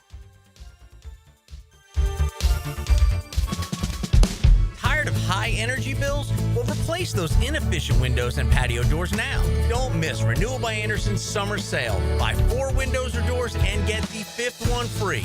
No money down, no payments, and no interest for 18 months, but this offer expires July 31st. Renewal by Anderson, proud partner of the Jacksonville Jaguars. Visit bestwindowsflorida.com to schedule your free consultation. License number CGC 1527613. Helmets and heels. It's a Big Chief Tire Monday. The local Jacksonville shop for fair prices and service you can trust. Lauren Brooks here from Helmets and Heels. Circa Resort and Casino has 2 epic pro football contests, Circa Million and Circa Survivor. Circa Million, pick 5 games weekly against the spread for $1 million grand prize. Circa Survivor, 1 pick a week, no spread. Last one standing wins $15 million. Enter at any Circa in Nevada, play anywhere. Sign up for either and get 50% off a 2-night stay. Helmets and Heels will be live from Circa in Vegas on August 22nd. Full contest details at circasports.com and the 1010XL homepage. Duck Rooter Plumbing, Septic, and Air Conditioning. Scheduling was easy, and the tech showed up right on time. From plumbing and septic to air conditioning, we do it all. Call 904-862-6769 or online at duckduckrooter.com. When you're stuck, call the Duck. Paul's new drone startup just lost its most genius computer scientist. We just lost our best genius to some new genius who's got a genius new idea. I'm going to have to find a new genius. Or 2 half geniuses and fast. He needs a computer scientist that can keep his startup from falling down. I need Indeed. Indeed you do. When you sponsor a job on Indeed, it's easier for talented candidates to find it, which makes it easier for you to hire them. Visit Indeed.com/credit and get $75 towards your first sponsored job. Terms and conditions apply. Hi, I'm Sean Monahan from Monahan Jewelers in Atlantic Beach. Since 1977, we've been Jacksonville's local family jeweler with a beautiful selection of fine jewelry and certified diamonds. But we're also Jacksonville's leading buyer of gold, silver, and diamonds from the public. Gold's recently hit an all-time high at over $3,000 per ounce. Pay bills, buy something fun. Now is the time to sell your gold for cash and get top dollar, or trade it in for a new piece and get even more at Monahan Jewelers in Atlantic Beach. Go inside your home team's locker room with Jags beat reporter Hayes Carline. Check out my blog at 1010XL.com so you can catch all the news and nuggets you need to know. My blog is brought to you by Roland Reach Plumbing, where quality and experience count. I'm Frank Frangie, and I told you before, my daughter Amber is following the lead of Hacker and Mike and Matt and trying to lose a few pounds with Awaken 180. Well, I got to tell you, she's been amazed at the results. Now get this. She's been in the program 3.5 weeks. She's lost 22.5 pounds. 22. It's hard to believe. And she is so excited. There's nothing better than seeing your kid excited. She said it's so convenient. She raves about her coach, who she speaks with once a week. She said the food's terrific, and she's never hungry. Man, she's found a program that really works, and boy, is she excited. If you want to give it a try, call 844-346-1800. That's 844-346-1800, or visit awaken180weightloss.com. It's changing my daughter's life. It really is. And it can change yours as well. 844-346-1800 or awaken180weightloss.com. If you're looking for a transformation, now's the time to call Awaken 180. Yo, ET here, and I need you to beat the heat this summer with cool escapes and non-stop fun in Clay County. Tackle indoor adventures head on. Throw axes at Live by Axe or smash your stress away at Just Smash That. Then kick back with drinks, good food, and fandom vibes at Nakama Anime Bar or Leaderboard Arcade and Bar. Whether you're blowing off steam or just looking to chill, Clay County got your perfect indoor getaway. Find your cool at exploreclay.com. That's exploreclay.com. I used to dread going to the dentist. Every visit felt like a sales pitch with constant upselling, surprise fees on my bill, and I could never get in when I needed to. But Harbor Dental Care? Totally different. They saw me the next day, gave me honest pricing up front, and even set me up with a payment plan I could actually afford. No pressure, no surprise charges, just kind people who get it. If you want to experience dentistry the way it should be, book your appointment today at harbordental.care. That's HARBOUR dental.care. 1010XL is presented by Farrah & Farrah, exclusive injury law firm of the Jacksonville Jaguars. Protecting you and your family. Call 396-5555. Jacksonville.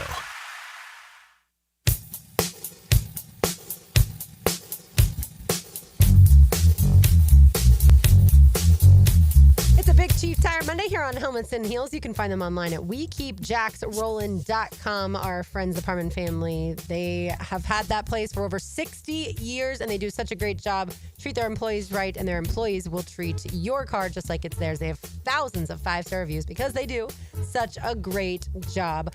We were just talking off air about, we have more information on Class A's pitch. Yes, so the pitch was...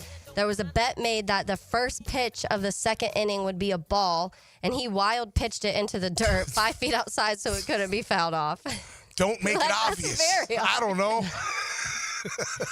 That's just not what you're supposed to do there, reliever. Not what you're supposed to do. All right, time now for today's Terminix Pest of the Day. Is always brought to you by our friends at Terminix. You can find them online at Terminix.com. That's TERMINIX.com. They handle all the pest control for Everbank Stadium, ViStar Ballpark, ViStar Veterans Memorial Arena, and all of your favorite event venues around town. They do such a great job. They also take care of the pest control at our house. We have no issues with ants or cockroaches or anything along those lines. All right, today's Terminix Pest of the Day.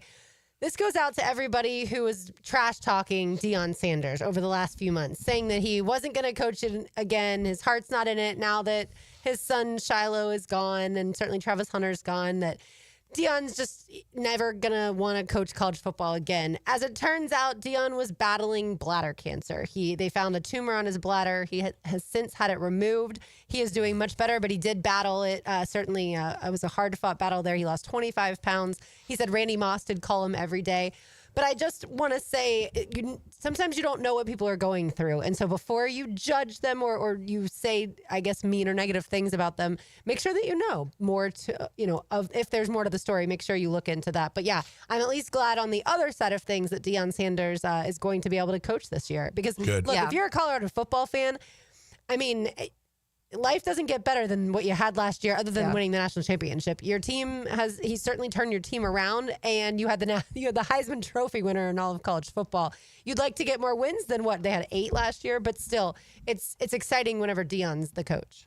Yeah, immediately Deion, and we've talked about this, the good publicity or bad publicity, any publicity is good publicity, I guess is what it is. And that's, I feel like, what it's been with Deion. We've talked more Colorado football Absolutely. since Deion's been there. Other than the 90s, which we weren't doing the show in the 90s. Yeah. They were good then.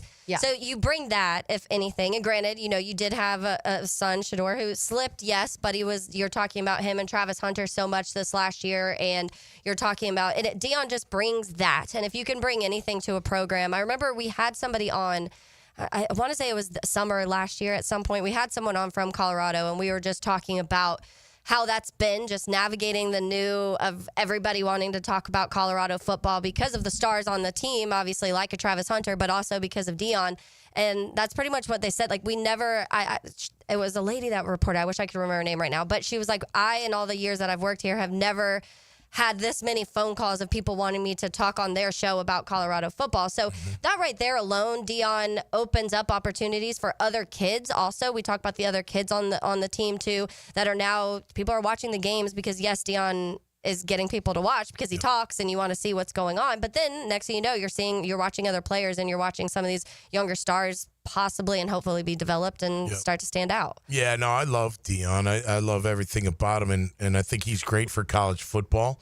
I saw where he reached out to Byron Leftwich, Mike Zimmer, the former defensive coordinator.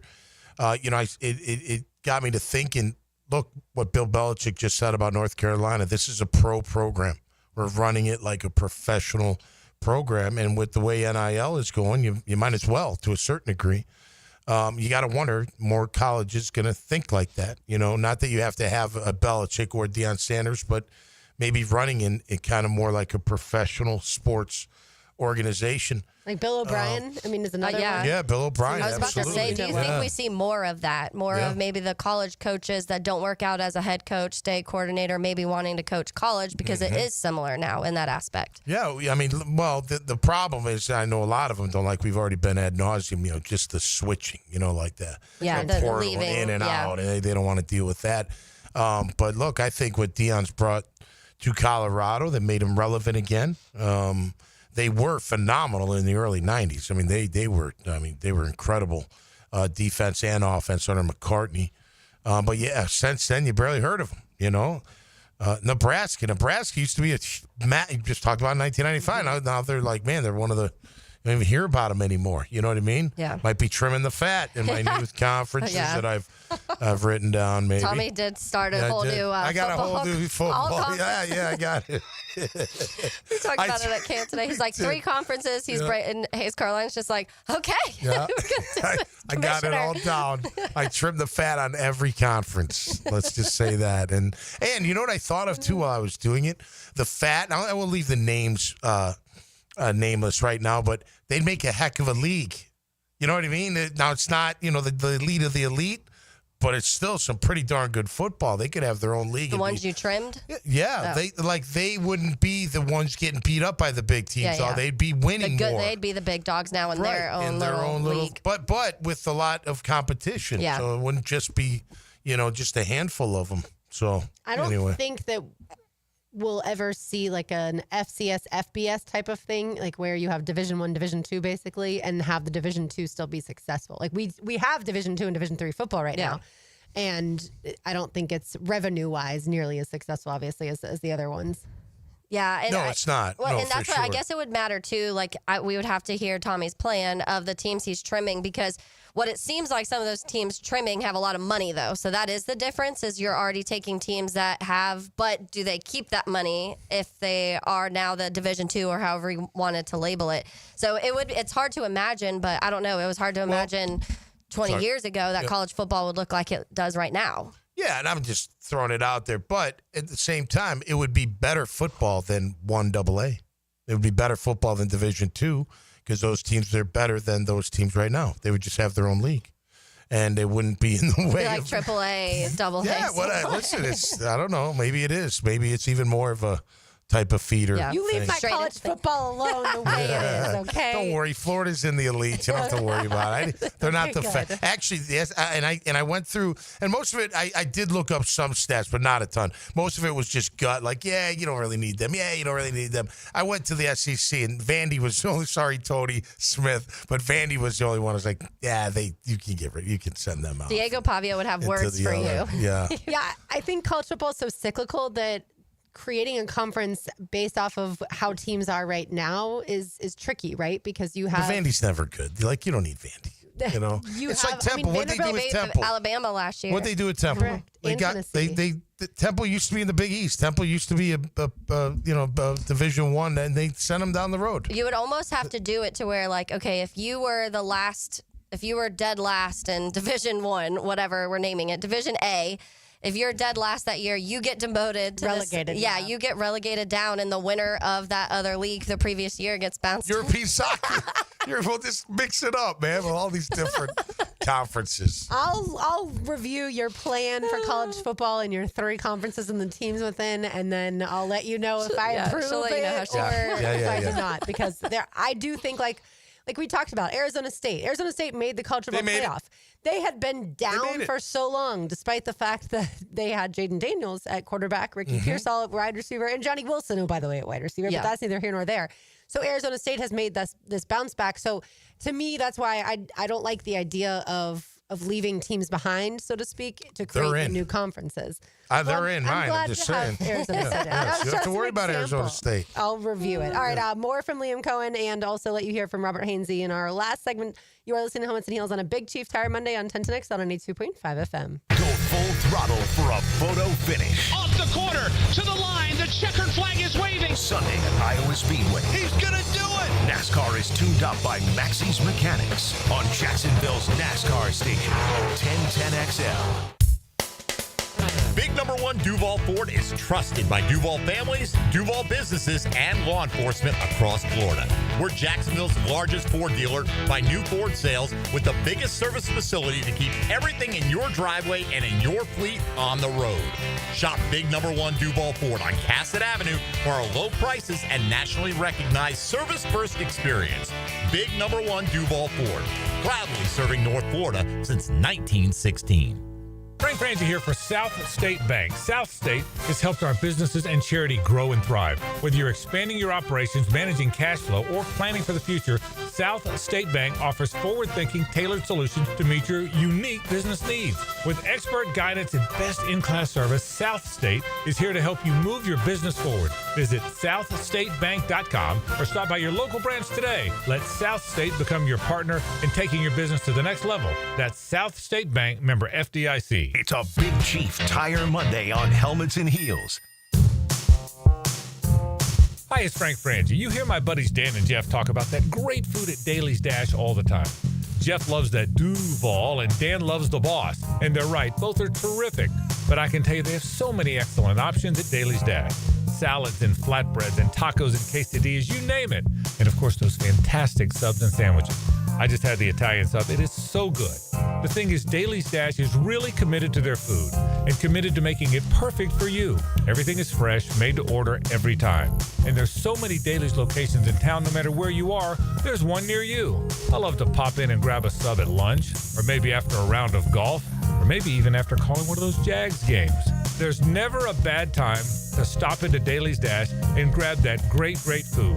So head there today. Take it from Dan and Jeff, or take it from me. They say it's nicer here. It really is. And the food is delicious. Head to Daly's Dash today. Florida heat hitting like a heavyweight? Time to call in the champ. KO Electric and HVAC. We knock out the heat and power up your comfort. Fast, reliable, and undefeated in home service. KOElectricJacks.com. KOElectricJacks.com. Frank Frangie here for Coil Fencing. Jacksonville is full of memorable sports moments. Remember Hal Sutton when he famously said, "Be the right club today"? Well, that's what Coil Fencing delivers. The right fence today. And they've been delivering the right fencing for both commercial and residential properties for nearly 100 years. If you're in the market for a new fence, call Coil & Sons today at 904-356-4821 or visit coiljacks.com. That's COYLE Jacks.com. This date in sports history is brought to you by Southeast Orthopedic Specialists. On July 28, 1993, Ken Griffey Jr. became the third player to home run in 8 consecutive games. The first 2, Dale Long and Don Mattingly.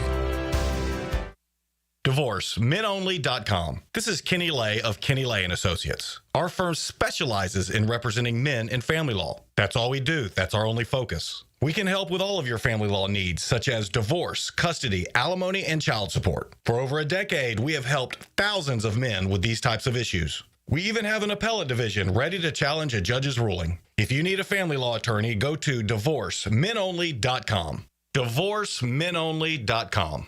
Offices, Jacksonville. Need protection? Call Craig and Christine Kaprosky at Goosehead Insurance. The Kaproskys are a husband-wife team committed to finding you the right coverage at the right price in just a few short minutes. For home, auto, flood, or specialty insurance, Craig and Christine Kaprosky are the answer. Craig.Kaprosky at Goosehead.com. Who says there's no free lunch? Join me, Hicken, and Jaguar, and Gator legend Fred Taylor for free food and football talk Friday, August 8th at Alhambra Theater. When you hear this... Bye-bye! Brock Marionville chasing on 90-yard run. Be caller 28 to win a pair of tickets to a free lunch with Fred. Doors open at 11. Jags talk, Gators talk, football talk, including a 1-hour Q&A with Freddie T. And we're buying you lunch. Stay tuned for this sound. Bye-bye! Brock Marionville chasing on 90-yard run. To win your tickets, courtesy of Jenkins Hyundai and Genesis of Jacksonville on Atlantic. When the heat is on and we really need to show that we really care, do it with a full arrangement from Coen Flowers. This is E.T., and let's make their day better than yesterday. Online at CoenFlowers.com since 1947. This is Greg Huntington, a.k.a. The Mangler. I'm on the winning team at Waste Management. WM is the largest sustainability company in North America. If your business needs sustainable environmental services for waste removal and recycling collection, then you can count on the industry leader of WM to deliver results. Your services will be completed in a timely, safe, and eco-friendly manner. Go to WM.com/Duval.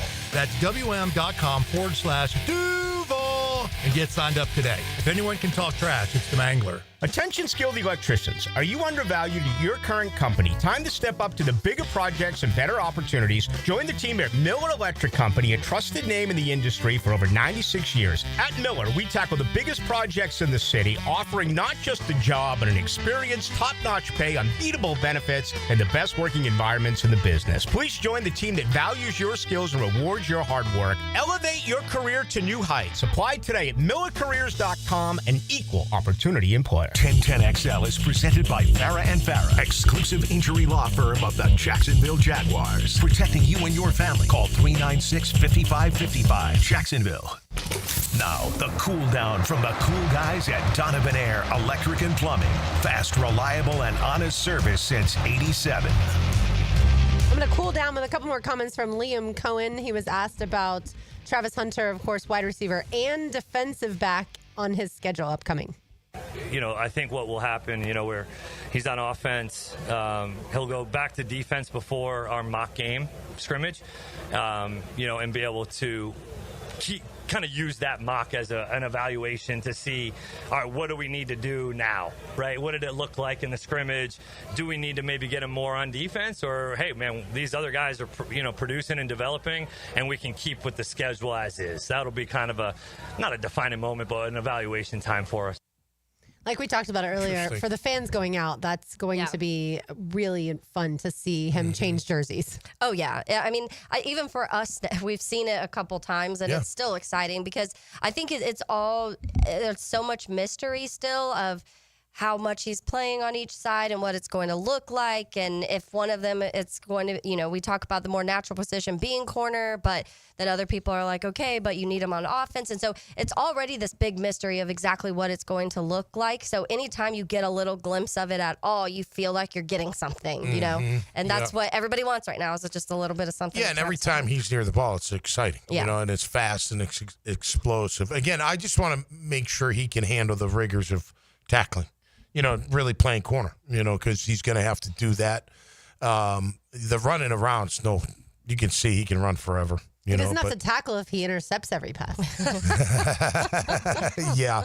Well, listen, we just got done talking about Deion Sanders. He didn't really like to tackle. Exactly. He was more of a cover guy, so you can get away with it, I guess. But, yeah, he's exciting. It's fun to watch him. I want to see him explode more on offense, but to be honest with you, I want to see Brian Thomas and Diami as well. We just haven't seen that just yet. Yeah. They're trying to hook up downfield.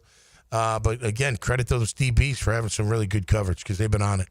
Yeah, and we know that the defense is under Coach Camp is much more complex than I think it was under Ryan Nielsen. And so the offense, while they're learning their new scheme, also the defense is throwing a lot at them during these practices too.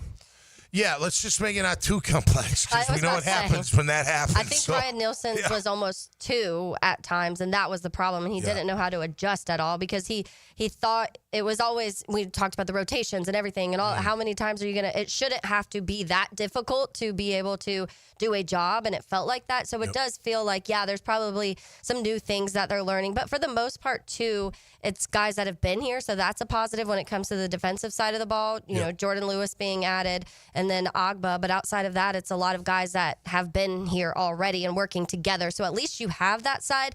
There's a lot of new on the offensive side of the ball. So I do think that is weighing into a lot of the things that we're seeing, too. Yeah, and I don't mean like hockey shift rotations by any means. That's not as part of the complexity.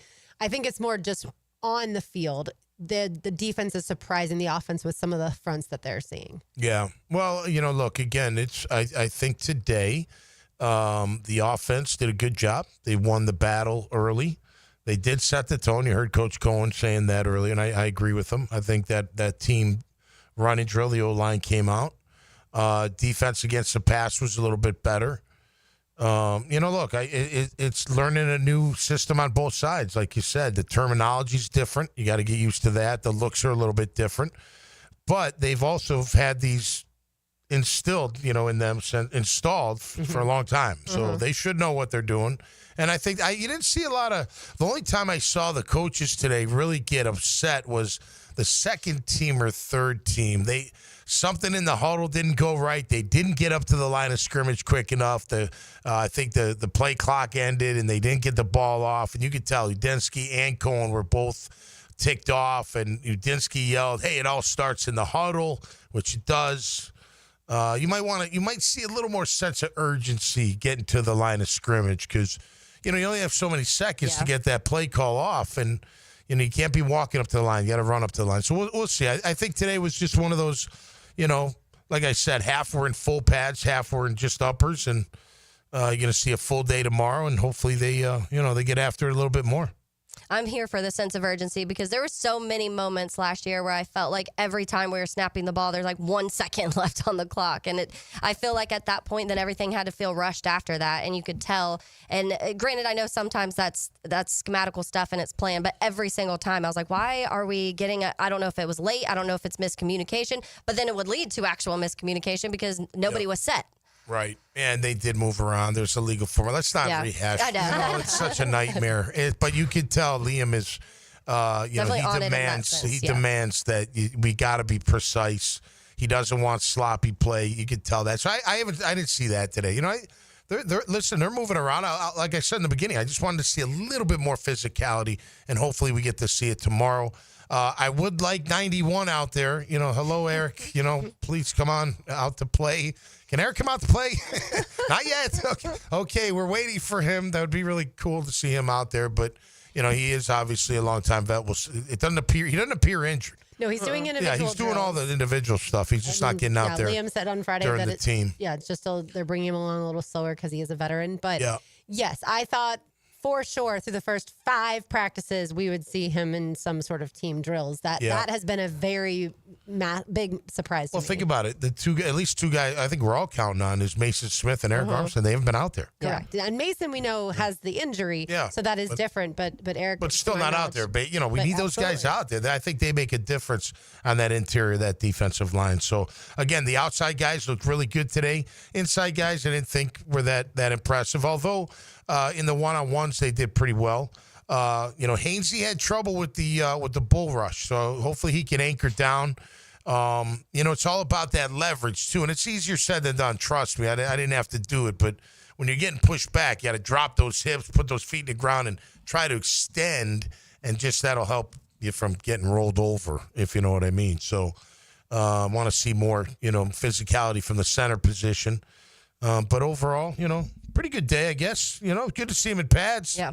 Enough of this, running around in their underwear kind of stuff, Well, speaking of Hainsey, I asked him after practice how Liam Coen is, because, of course, Robert, his coach last year, as far as offensive coordinator for the Tampa Bay Buccaneers, was Liam Coen. Now he's his head coach. What are the differences between head coach and OC? He talks more, but no, I think he's done a really good job.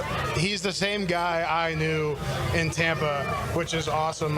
He didn't change. He's being himself completely, and he's preaching and telling us what he truly believes, and it's been cool to kind of watch him grow and being one of the few people that have a previous relationship with him, and a good one at that. Like, I've enjoyed watching him take on this role as head coach and lead the group and the team and instill his principles and his culture, and watching other guys buy into that. It was funny watching Liam come off of the podium not off, it's not on a stage right now, but from the podium, and then walk past and see that Robert Hainsey is the player that's going to meet with the media. And Liam goes to Robert, they're putting you in front of the microphone? Like, they're letting you talk? Which obviously they do have that good teasing relationship. Yeah, absolutely. Yeah. And one more here from Robert Hainsey, asked him about the differences between Trevor Lawrence and Baker Mayfield in the huddle. They're just different guys to begin with, so everyone's going to have their little nuances. But the way he commands the huddle, the way he's learning this offense, taking it in stride and making sure everyone knows what they're doing. He's a true leader and a great one. I love the way he takes over when he walks in. Everyone's locked in on him, making sure guys are ready for whatever they're going to have, making sure we know everything we need to know for that play going forward. And that's in the huddle, outside the huddle, just in general. He's been awesome to get to know, great leader, great quarterback. It's been a lot of fun getting to work with him, and I look forward to the rest of the year too with that. And we're going to keep getting closer and keep getting better on that front. I would love to have taken Trevor last season healthy, put him on the Bucs with the weapons they have, the offensive line they have, the running backs they have, and see what their season looked like, with Liam Coen's offense. Obviously, I can't do that. That's just hypothetical. But I would love to have that data right now. Oh, yeah. Yeah, that's definitely different type of people, and so the way he words that of just they're different type of guys, but that happens around the league. Every quarterback, we've talked about it a million times, they don't have to be that. They can lead in different ways. It doesn't have to be that quarterback that's screaming, yelling, making, like being that extra side of things. But I know some people still want to see a little bit more from Trevor in certain aspects. But when you've ever heard anybody, Hainsey or anybody else, talk about Trevor, they all say those same words when it comes to like the leadership side of things and being able to kind of take over the huddle and do things like that. So it's there. I think that sometimes him and Baker are clearly very different people, but I do think that some people just like a little bit more of it, and we will see. Maybe winning helps that. I think at the end of 2022, you were seeing a more fiery side of Trevor at times, and people, I think, saw that glimpse of it and want that back, and I think winning helps that. Yeah, well, look, he's a good guy. He's a well-liked guy. I mean, Trevor, listen, I mean, we've said it many a times. As far as being the face of the franchise, he's perfect. He can get up there in that podium, even when he was young, that first year, to get up in front of that podium after games. Oh, my gosh, but he did it. And he did it with a lot of grace and class. So as far as a guy, I think he's very well liked. You listen to guys talk like, I mean, Josh Hines-Allen called D-Ham one of the best nose tackles in the game. He's absolutely insane. He's nowhere near the best. They're all in lovey-dovey mode right now. It's okay. Yeah. It's the honeymoon period. They love each other. It's great. Let's just hope that equates to victories and that they still love each other when they're not winning, if that is even the case. Hopefully not the case. But look, you do see Trevor. The footwork is definitely helping him. You can tell him that he's getting the ball out quick. His placement on footballs, it hasn't been erratic as much as it has in the past. It's not like he's hitting people in the feet, over their head. Nothing's perfect, obviously. He hasn't had every great ball, but I think overall, he's doing all the right things. Do you want Trevor Lawrence to take a little bit of the fastball off of his throws, so to speak, like the zip? Depends what throw. Not down the middle, I don't. Those digs have to come in hot. Maybe on the out patterns a little bit. But no, hey, listen, that's on the receiver. Go loosen up your hands or something. Work on the jug machine. However it comes in, your job is to catch that rock. So no, I don't think that. I think with Trevor, it's more. It does come in hot, and if it's not in the right spot, it makes it that much harder to catch. Right. You know what I mean? Yeah, like if I got to turn my body or turn, I'm expecting it in my front side, I got to turn around and catch it. It's coming in hot in that way, so that can be challenging. But no, I just think overall his accuracy, as long as he improves that, and go back to Baker, he has 71% completion percentage last year under Liam Coen. So, I mean, Trevor was at 60 last year. Now, granted, some of that was injury, so he's been at around 65 in his career, 64, 65. So get him up to that 70 range. It's funny. I don't know, 10 years ago, 60% used to be really good. Yeah. And then it became like it's not even that good. And then 65 became good. And now it's like, it's okay. Now it's like, hey, upper 60, 70 or better is what we're aiming for. So it's amazing how that, that has changed over the course of time. Yeah, that's 71%. I don't know. I was trying to look at the completion percentages from last year, like overall the best ones. I was clearly towards the top. But it is funny because I feel like for so long, if somebody was at 64, 65, you were like, that's one of the best. That's one of the better quarterbacks in the league. But now you are having these guys, and I think you would still accept that. I think you would accept a 65 completion percent season from him, especially if you're scoring. That's my thing. I need you to score touchdowns. We can't keep having the situation. That's why I was talking to you last week, Tommy, about the yardage for me isn't ever the first thing on my mind when it's like, they have to have 4,000 yards, or they have to have this. Right. You've got to score touchdowns, in my opinion, and however that comes, it comes, especially if you're a team that's using the run game more, then maybe you're not expecting that high of passing yards. But I do think you've got to be accurate. You've got to complete the passes that you throw, and I think that you saw the jump, Baker. You already saw it from 22 to 23 with Baker, and then you saw that continue, the 22 to 23. So that's just kind of what you're hoping with Trevor. You're not gonna, I don't know if we're automatically expecting Trevor to be what Baker was statistically last year, but the year after, I think you can say, yes, that's what we're expecting from him. Well, and listen, bubble screens are easy to throw and catch. So, if you do a bunch of those, your percentage is going to be pretty high. You know what I mean? Tua played in 11 games, almost 73% completion percentage. Jared Goff, second in the league with 72.4% as far as playing That's the new norm, man. And then Baker was third. So if he can improve accuracy, Trevor, that is, then it'll be a lot easier. Without That's just a very difficult thing to ask him to do. All right, let's say hello to Hayes. Now, the 2-minute drill on 1010XL. Hayes, what would your grade be of Trevor Lawrence through the first 5 practices? B. Yeah. Yeah, I think he's been fine. We're on the same It's- page. It's still early. Yeah. I mean, so operationally they've been really good. In fact, they've been good as an offense. Today was the first time that I'd seen that Liam Coen had to stop things at the line, and I think Mullins was running the show at that point. Yep.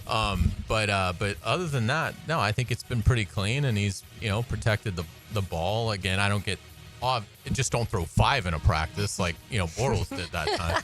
But I don't even mind seeing, and he's been clean with the football. But even if he had thrown more interceptions than he has, that wouldn't necessarily be a negative for me. But yeah, it seems like the coaching is sound. The players are taking it. The retention level has been good.